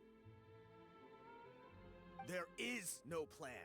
We followed him here on the promise of more juice, but it turns out there ain't a drop here. Besides, what does it matter now anyway? He already said, even if we did get our hands on more of that stuff, switching faces again solves nothing. They're still gonna melt off eventually.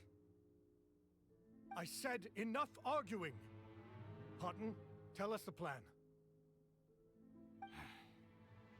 The most practical solution is to continue using the potion.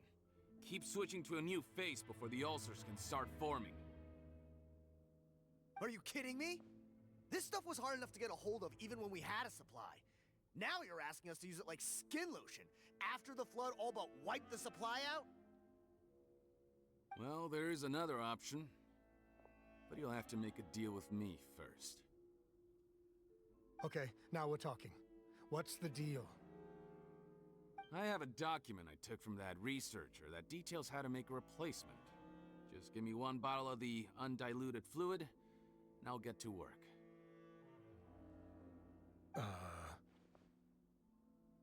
What's the problem? I thought you always kept reserves. Or do you really just have one spare bottle each? What do you think? That we were shipping them into the fortress of Meripede by the basket load? Well then, say hello to never showing your marred faces in public again. Ugh, I've heard enough! Get him! Let's see if that document even exists! Freeze! Marashosei Phantom! What?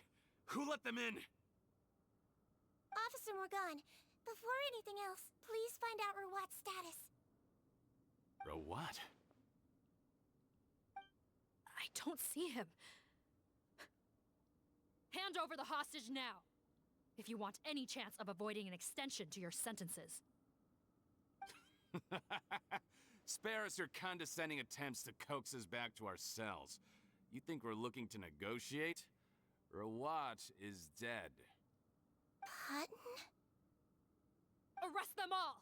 Don't let anyone get away!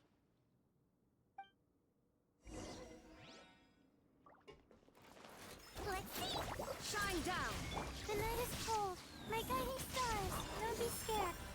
Silence! The tides beckon.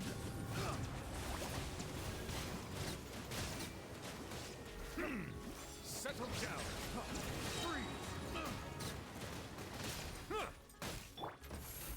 Cold. Mine's a There is no escape! I swear, it's for medical research. Silence! Let the mighty be humble!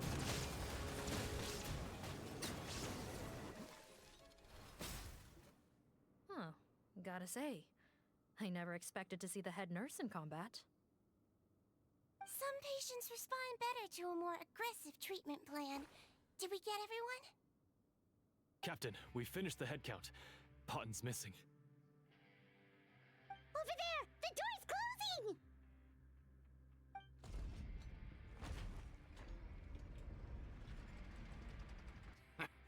One group trying to arrest me, another trying to hunt me down. Good. I gotta kill two birds with one stone. How did he get up there? There must be a secret passage somewhere. Find it! Don't waste your energy. I already sealed it off. How naive. We have more people outside. If we're not back out by the agreed time, they'll come to our rescue. Well then, you'd better hope they get here in time.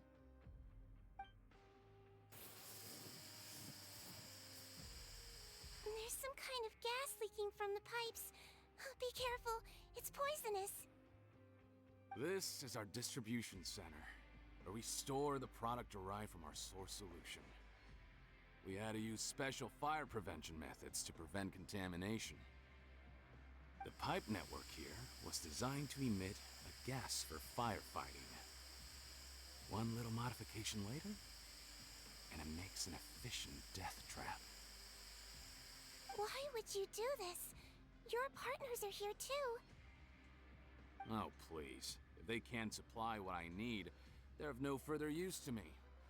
Besides, I can't have them exposing my potential whereabouts. He's a maniac! Come on, we gotta find a way to open that door! Go ahead, struggle in vain. Once the last of you croaks, no one will ever find me again. So long! Are you sure you're ready to leave, Cotton? You haven't changed your dressing today. You can't cure my face. Just give up. And what if I could? Nice try. You're just trying to stall me. Don't you worry about me. I'll find a way to cure my face once I get out of here. Oh, I doubt it. After all, Fontanians can no longer dissolve in primordial seawater. What the? How did you?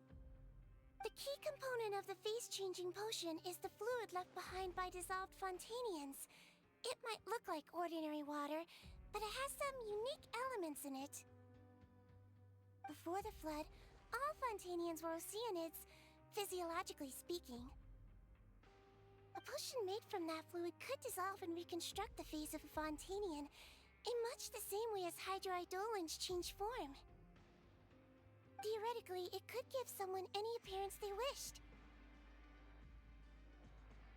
But since the flood, Fontanians have become true humans.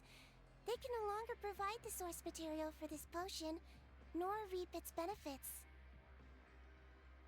Are you saying this potion is made from Fontanians dissolved with primordial seawater? Then their crimes are far worse than I thought. How could you know all of this? No, wait. Of course! Well, well. So that's why you have a human appearance. It also means that I have a formula you're unaware of. The air's getting thicker. It's getting hard to breathe.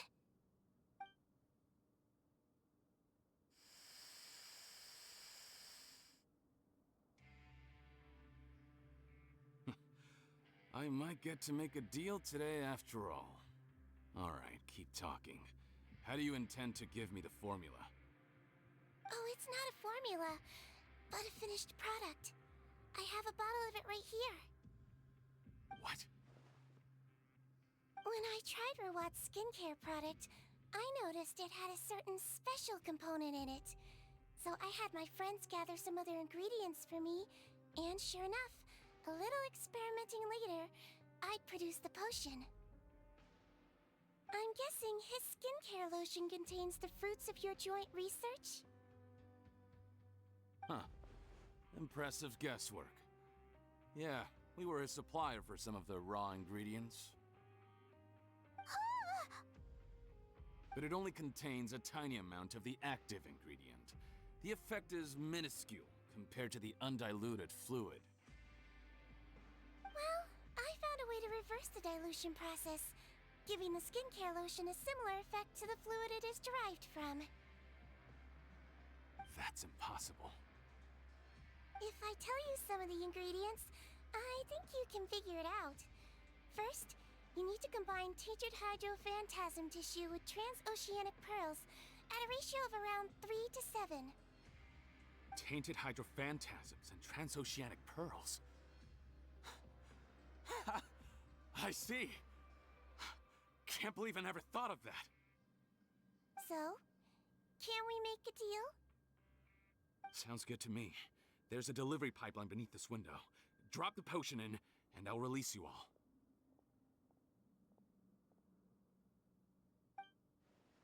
Nope, not trusting you that easily. You're like those naughty kids who try to hide their illness. Open the sluice gate first, then I'll hand you the potion. Even if you're not bluffing, your potion won't cure my face permanently. You really think you have any leverage here? I'm not closing the valve this time. Clock's ticking. Fine, then I'll just stand here with the potion in my hand. And when I faint from the poison, I'll drop it and it'll be destroyed. No.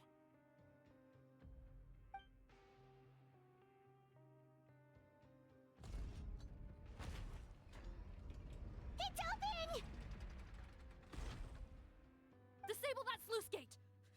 Jam it! Don't let it close again! That's more like it. In that case, a promise is a promise. Head nurse, there's too much poison gas in here. We have to leave, now!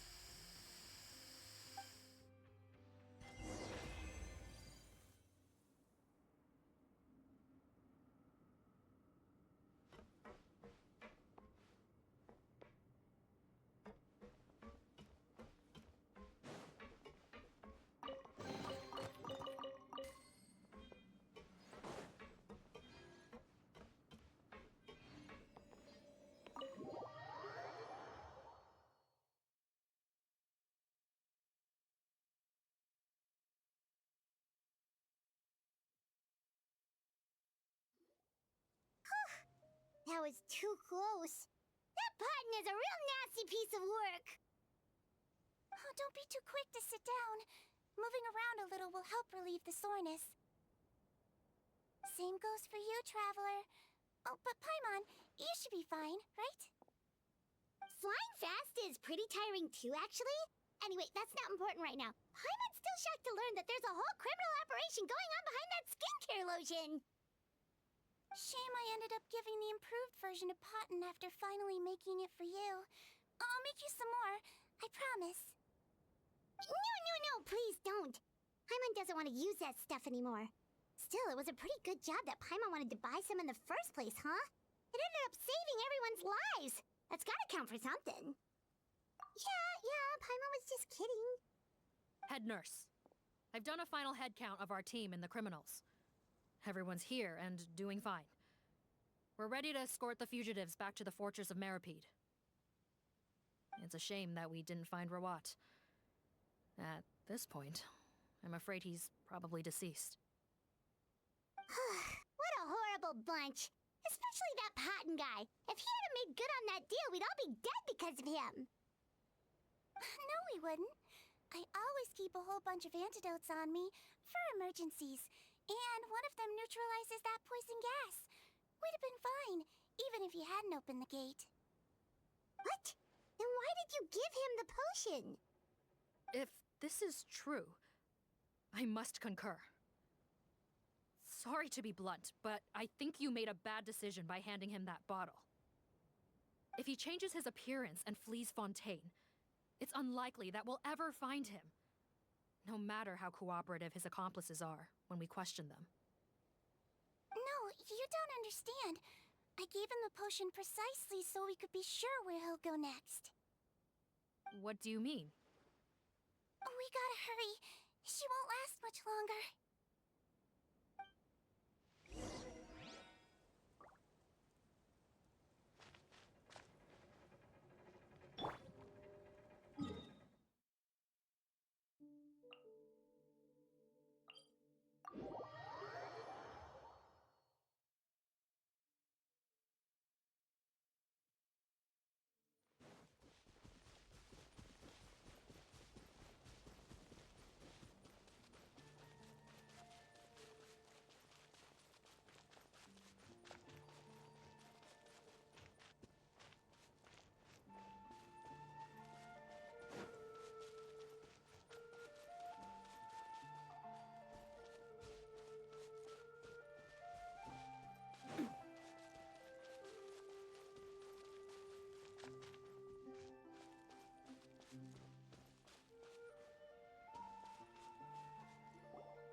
a muscle.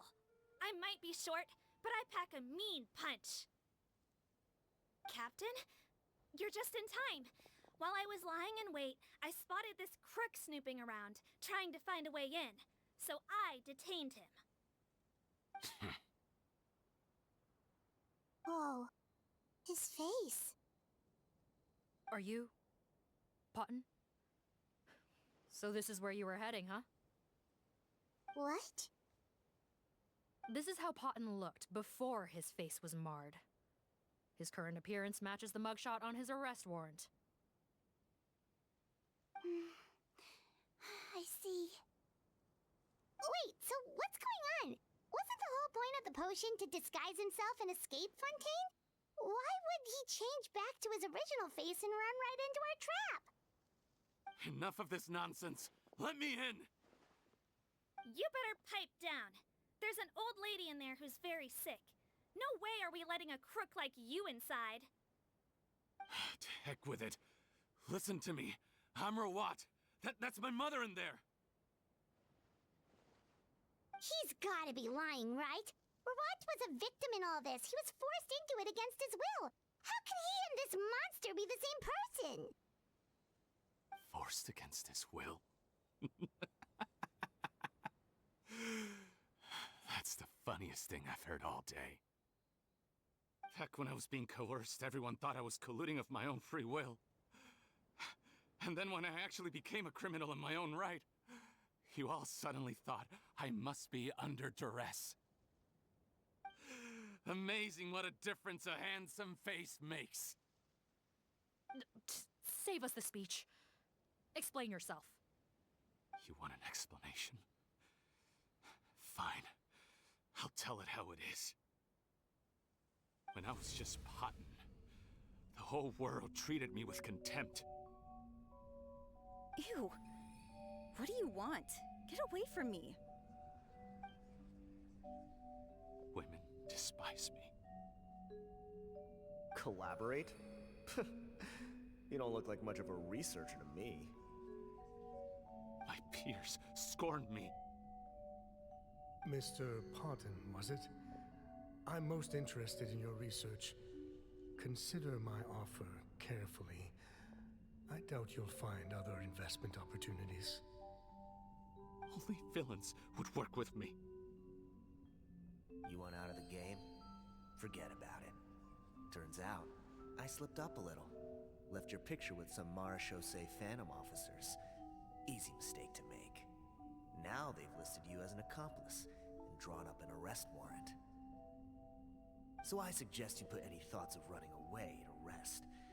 If you get caught by the guards for being in the synth business, you ain't ever seeing the light of day again.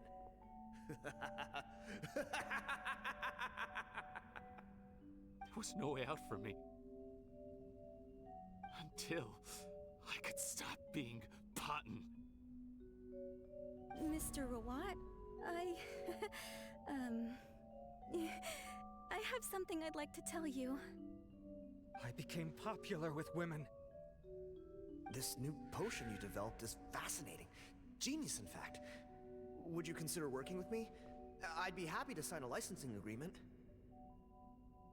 My peers looked up to me. Okay, I'm very interested in your research, sir. You must no doubt have offers from countless investors. So far be it for me to ask for a full collaboration, per se. I merely wanted to express my interest. No pressure at all, naturally. And the villains even began to fear me. Becoming Rawat showed me what a superficial world we live in. But I did not hold a grudge. After all, this superficiality could be made to work in my favor. Or so I thought. But alas, the world seemed bent on finding a reason to make me despise it. Mother, I'm back. How are you doing? Who are you? I bought the best medicine Mora could buy, but nothing would cure her illness. In the end, I hoped she'd at least be able to see her son one last time before she passed, but when everyone else rejected me, The only person who cared about me was my mother. Then, when I became a rising star in the Fontaine Research Institute, I was unrecognizable to her.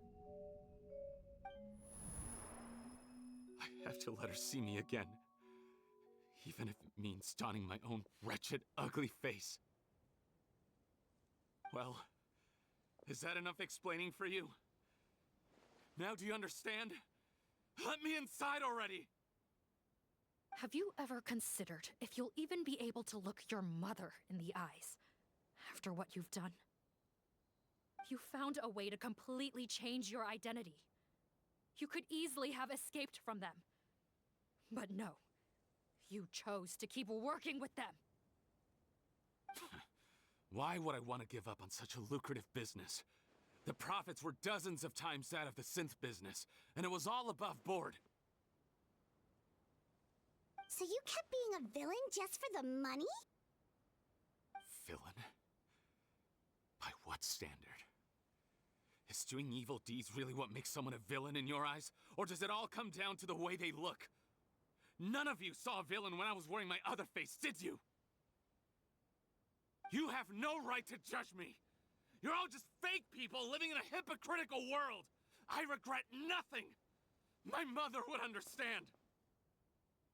You're a villain to the core! But especially that tongue! Honestly, I don't see a villain when I look at your current face either. Don't humor me. You don't seem surprised by my confession in the least. How long have you known the truth? I didn't know anything for sure until you chose to take that potion bottle and spare our lives. But if you're asking when I started suspecting you, it was the first time you came to see me at the infirmary. I had to confirm my suspicions. That's why I chose to join this investigation. Are you kidding me? A young, promising researcher and a wretched criminal? What on earth gave you the idea that they could be one and the same person? Well, there were no visual clues. This potion's face-changing effects are very powerful. Even as a Melazine, I couldn't see through the disguise. But I believe I understand humanity a little better than most of my kind. Humans have certain fundamental qualities that do not change with their appearance. Fundamental qualities, huh? So you think you're the one who's seen through me, do you? Most people probably don't know this, but I think I can guess what your deal is. Melazine constitutions are very close to that of water, so it stands to reason that the potion should work on them too. You use it yourself, didn't you? That's why you have a human appearance. Sijwin? Yes, you're right. I'll bet it was back in the days when Melazines were discriminated against because of their appearance. It was either carry on living in the gutters as part of an alien race cast out by humanity, or become the head nurse of the fortress of Meripede, revered by all. Not a hard choice to make. It's a no-brainer. So you see, you and I were the same. And I'm the one who saw through you! That's not important right now. You came here to see your mother, didn't you? Well, I can grant you your wish. Huh? Head nurse, I'm not sure that's a good idea in his current state. Don't worry. Back in the warehouse when I traded the potion for our lives, I was doing it to test him. He was willing to risk sacrificing his only chance of escaping capture by opening the gate in exchange for the potion. Also, he could see his mother again. If nothing else, his concern for his mother is genuine. I see. So before you arrest him, please allow him to see his mother one last time. The Traveler and I will accompany him. You have nothing to worry about. All right. I understand.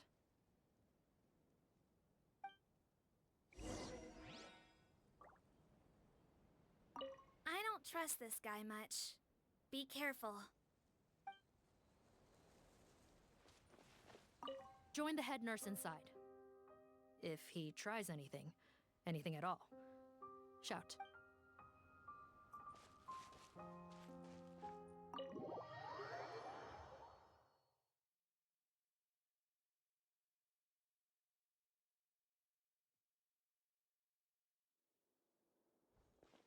Mom?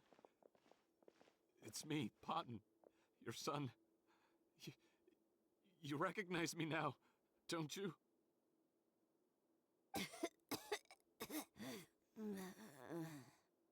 Mom, what's wrong? I'm sorry, but I have some bad news. I examined your mother last time we were here, and it appears that due to her prolonged fever, she's lost her eyesight. What? Your appearance no longer has any bearing on her ability to recognize you. But there are always other ways to remind our loved ones who we are, wouldn't you say? No, it can't be. Please, Mom, open your eyes. It's me, your son, Potton. If you really can't see my face, then here, take my hand. Tell me you feel your son's hand.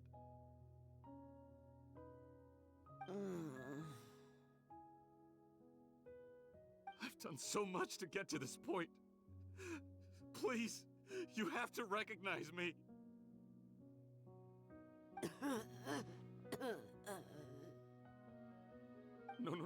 No.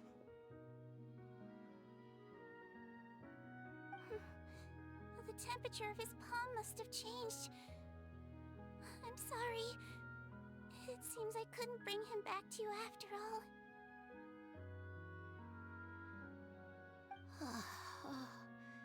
It's you. Thank you.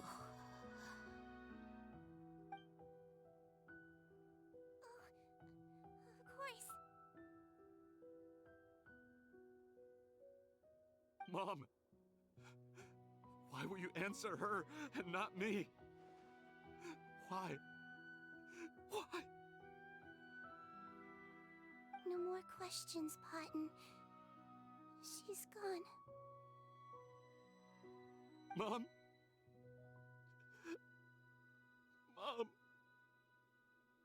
I'm sorry to say this, Potton, but you and I are not the same.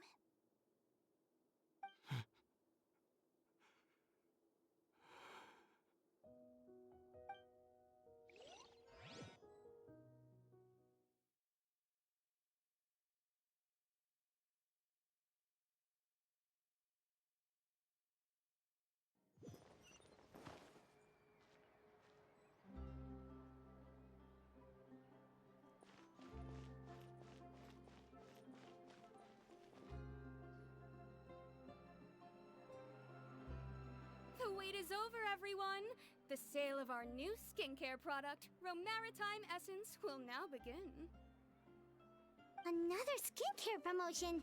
And it's selling as fast as last time. Wonder what people would think if they knew what was in the last batch. Oh, Sijwin's here too! Hey, Sijwin! Oh, Traveler Paimon, hello! I hope you two got a good rest yesterday after all your hard work. Of course! Nurse's orders, right? Anyway, are you here to take notes for your next article? Actually, I'm mostly here to help Officer Morgan wrap up yesterday's case. Ah, that reminds Paimon. That stuff sold like crazy, didn't it? Is it gonna cause huge problems? Nope, there's nothing to worry about. Unless modified, Butterfly Dew is an excellent skincare product that's completely safe to use. Besides, officers have already retrieved all Butterfly Dew purchased on the market. Now it's just a matter of disposal. After consulting Monsieur Nervulette, I came up with a way to neutralize any harmful effects, so it'll evaporate naturally without polluting water or soil. Wow, it's Sijwin to the rescue again! Thank you for serving as our consultant, head nurse. All the butterfly dew we recovered has been disposed of, according to your instructions. Great! Good job, everyone! Also, you mentioned you wanted a copy of Rawat's interrogation records. Well, technically, Potten's records. Anyway, I have them with me. Here. After he saw his mother for the last time, it was like all his mental defenses came crashing down. He put up no resistance during the interrogation and answered all our questions. We learned a lot. Apparently, the formula was something he discovered by chance while helping the criminal gang produce synth. Later, he came up with the idea to dilute it and use the resulting substance as a skincare product. Their supplier was Vache, but you could also argue that they were the ones doing him a favor. His operation helped Vache's gang dispose of an enormous amount of evidence. It made for a seamless collaboration. One man's trash was another man's treasure, and there were no loose ends. It's no wonder we never noticed what Potten's gang was up to. Vache again, huh? Is there still no end to the harm he caused? Make no mistake, the crimes of Vache and his accomplices will come to an end. It's only a matter of time. Since the flood cut off their supply of primordial seawater, they've been forced to resort to riskier methods, like using their private reserve to attack people on the street. Naturally, those attempts all ended in failure. After receiving numerous reports, we were able to zero in on the gang and eventually round them up. That sounds more like it. Based on what he told us in his confession, we pretty much had him backed into a corner, even though he made a point of distancing himself from the gang while disguised as Rawat. He tried to throw us off his tail by reporting his accomplices, giving him enough time to transform back into Potten and see his mother one last time. But there was one thing he hadn't anticipated. Even though Potten had been missing for a long time, we were very much still on the lookout for him. So, the moment he appeared in public after changing back to his original appearance, we caught him. So he tried this once before, huh? Guess he really did want his mother to see him again. But in the end... Looking at the interrogation records, it seems like he spent the first sum of money he earned as Rawat on his mother's treatment. Yes, which is why I suspect that his initial motive for using the potion was not personal greed, but a desire to become somebody who had the power to save her. Even so, he went too far. In the end, he got what he deserved. I understand. Thank you for bringing me these records. Why did you want them anyway? Potten was one of my patients, so I need to put together a medical file for him. My teacher always stressed that a person's life experiences are just as important to their file as their medical history. Why are you still treating him like your patient? Isn't he kind of beyond redemption now? That may be true, but a patient is a patient, regardless of the choices that bring them to my care. One last thing, head nurse. Please keep everything you know about this potion a secret. It would be for the best if most of Fontaine knows nothing of its existence. I know my fellow officers and I will be able to sleep easier if that's the case. Of course, not to worry. Thank you for understanding. I'll take my leave then. So, Sijwin, did you really use that potion yourself?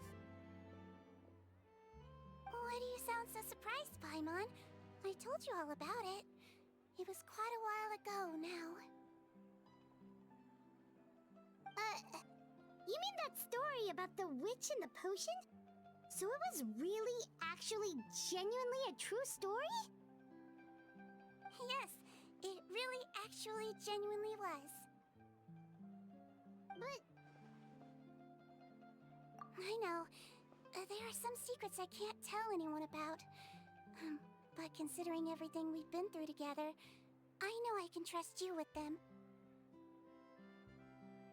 Before I tell you though, could you follow me somewhere? I want to pay my respects to an old friend. Of course!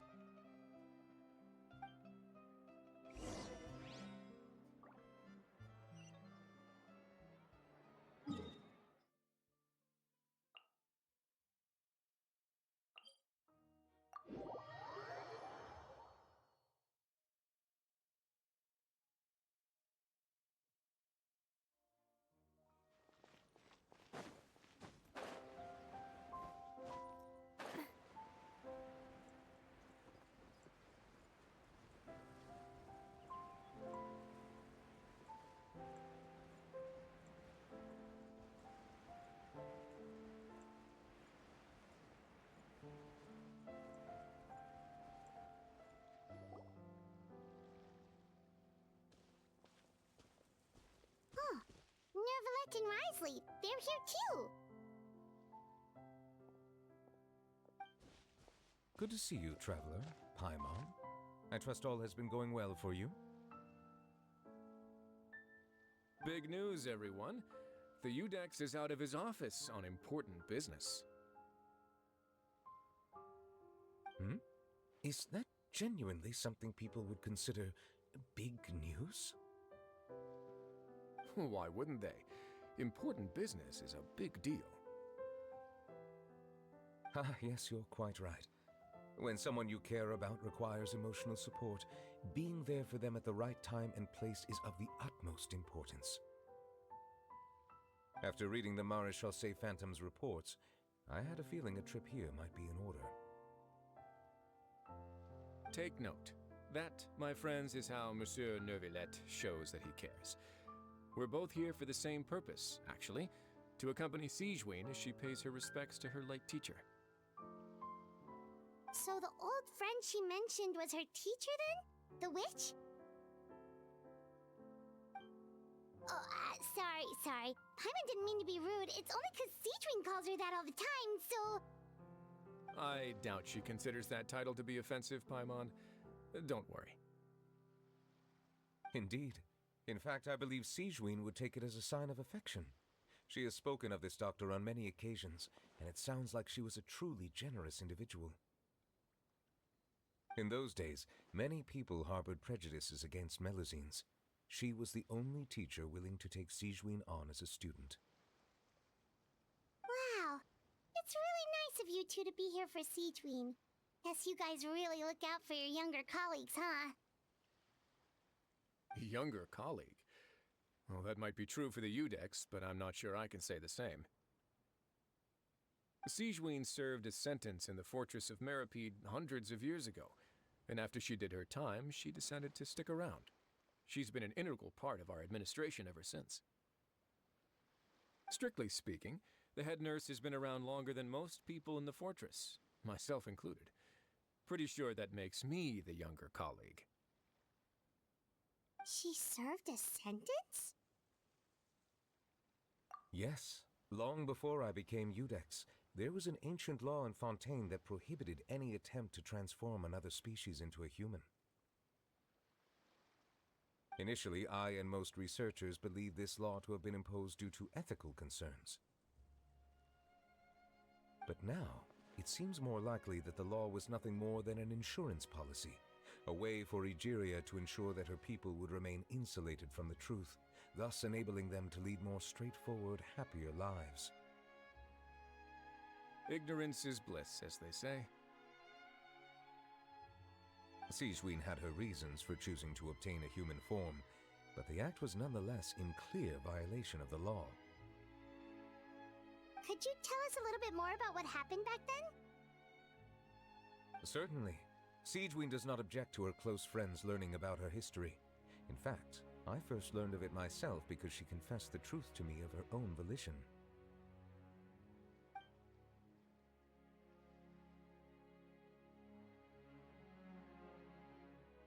Even with their daughter so ill, they kicked you out? Stubborn as always. And prejudice isn't a disease I can cure either.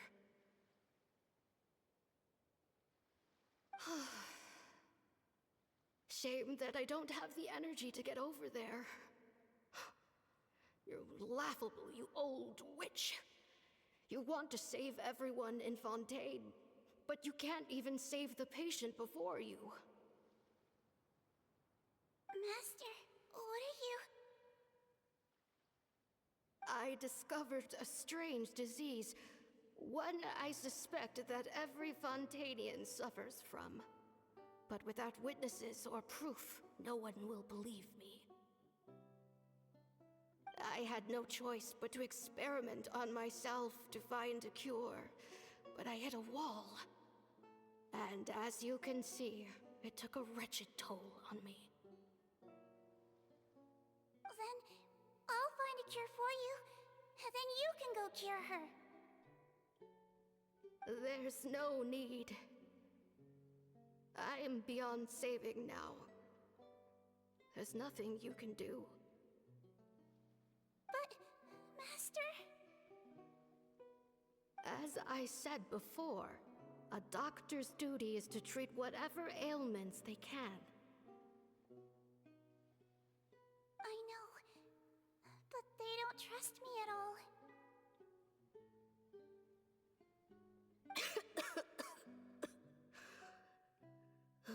That girl. She's your first ever patient, isn't she? Tell me, what cost are you willing to bear to see her cured? I'll do whatever it takes. Even if it means breaking the law and being punished for it? As long as I don't hurt anyone. Yes.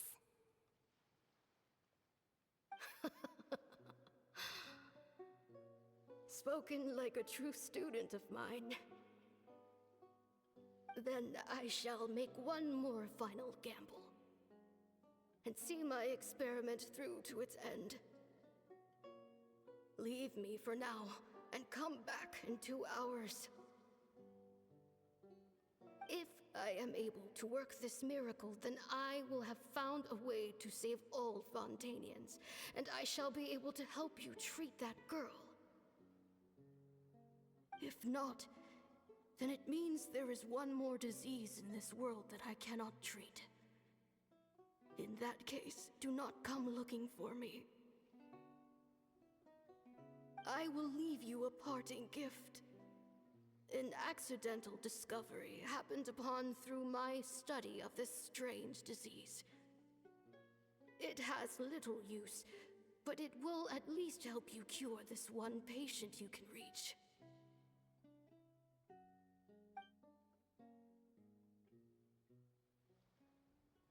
When Sijwin returned, the miracle had not occurred.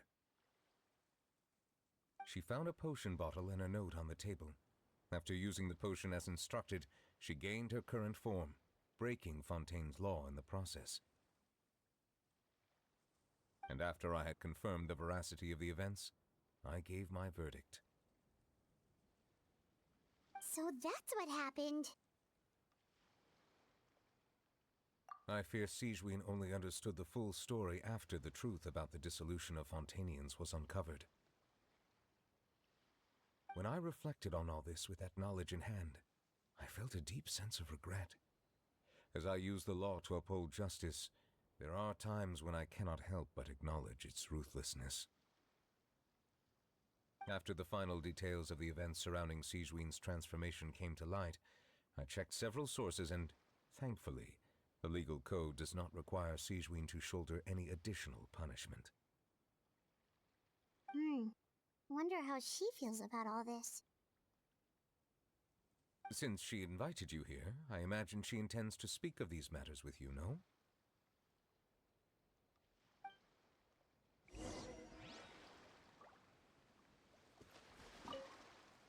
On behalf of the Maréchaussée Phantom, I would like to once again thank the Fortress of Meripede for your assistance in the response to yesterday's prison break. Our head nurse and the traveler in Paimon did most of the heavy lifting, I would say. Sijwin seems to be in good spirits. I trust work hasn't been too hard on her lately? Well, she might be the only permanent medical staff in the fortress, but there's plenty of people with medical knowledge willing to help her out. I am most relieved to hear it. The way you're asking after her well-being makes you sound like a concerned parent. Ah, well, I won't lie. I've always seen myself that way. Showing your age a bit there, don't you think? Indeed. Actually, I often forget just how much older I am than you. Well, while we're on the topic, what did you do before getting this job anyway? Spend all day swimming in the sea from east to west and then north to south?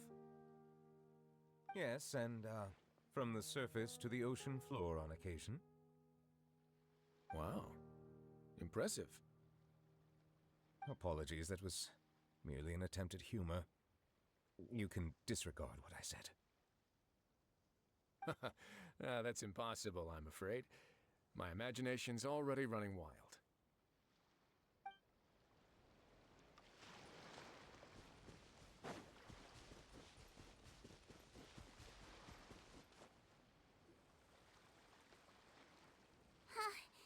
You're here. The old friend I mentioned was my teacher. When she passed, her body was nowhere to be found. All that's left of her is an empty tomb. And even that's deep underwater now. Sijwin, the witch who gave you the magic potion, she was your teacher, wasn't she? Sounds like Monsieur Neuvillette filled you in. After learning the truth, it must have been hard to process, huh? Well, to be honest, after I realized what really happened that night, my first thought was that it kind of made sense. It seemed exactly like the sort of thing she would do. But she was planning to sacrifice herself and never told you. That's just who she was. If lying is what it took to get a kid to take their medicine, then that's what she'd do. Alright, but why did you turn yourself in? I broke the law, simple as that. My teacher made her choice, and I made mine.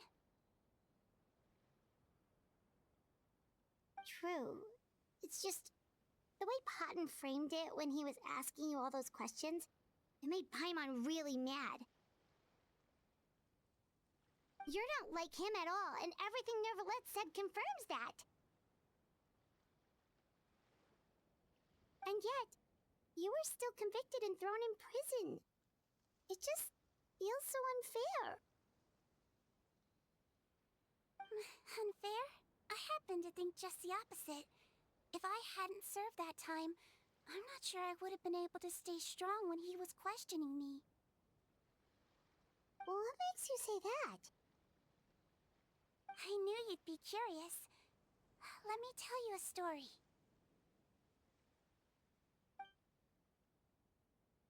The verdict came down. This Melusine is guilty. The Iudex defended the authority of Fontaine law, but he did not confiscate the Melusine's medical kit. And so, the Fortress of Meripede gained a new little doctor. She still wore her hood and raincoat, even though it never rained in the fortress. Perhaps thanks to her human appearance, no one refused her treatment. She treated more and more patients, and her sentence grew ever shorter. Finally, the people of the fortress could not live without her, and though her sentence ended, she did not leave them either. Then one day, she received an invitation from the outside world. The location seemed familiar, and when she arrived, an old lady was waiting for her. She saw right through the Melusine's disguise, but didn't reveal it. Instead, she asked a question. Tell me, why do you think you gained the respect of so many people? despite being a Melusine? Because I look like a human? It's been 50 years, Sijwin, and you haven't aged a day. I think everyone knows you are not human. I finally found you, after all these years. I still remember, you know. It was you who saved me that night. But how? I was no longer a Melusine by then. Does it really matter if you're human or Melusine? I remember the warmth of your palm. It's quite unmistakable. And you know what? It hasn't changed one bit. You don't have to hide anymore, Sijwin. These days, everyone wants to make friends with Melusines. And I think that it's all because of you. I'm sorry I couldn't say this until now, but thank you, Dr. Melusine. Now that's an ending Paimon can get behind. After hearing everything Potten said, I wanted to tell him that it didn't matter who he looked like on the outside. But it was too late. The warmth in his palm had already disappeared. I tried to treat him, but the roots of his problem had nothing to do with his face. I understand. Thanks, you two. I appreciate you being here for me while I talk this through. Oh, it's nothing. Our pleasure. Oh, there's one more reason I invited you here. It's about time I finally give you what I promised. In order to restore the appearances of the face-swapping victims, the Marashose Phantom gave me special permission to make a few bottles of that potion. And I made one extra just for you two. We don't need it though. Shouldn't we destroy it? Well, even if you chose to destroy it, I still thought I should give it to you first. You two did so much for me. How could I break my promise? Well, fair enough, but anyway, Paimon's definitely not interested in this stuff anymore. Still, if this is the very last bottle in all of Teyvat, getting rid of it would feel like kind of a waste. Maybe we can give it a special meaning somehow. Oh! Paimon's got it! Melusine physiology wasn't affected by the Great Flood, right? So that means the potion should have a permanent effect on you. In that case, what do you say, Sijwin? Ever thought about transforming back to the way you used to look? After all, from a Melusine point of view, Paimon bets Melusines look the cutest of all. Paimon, after everything, do you really think it matters whether I'm Melusine or a human? Well... What was Paimon thinking? You made up your mind a long time ago! Yeah, let's just destroy this thing. Leave it to me.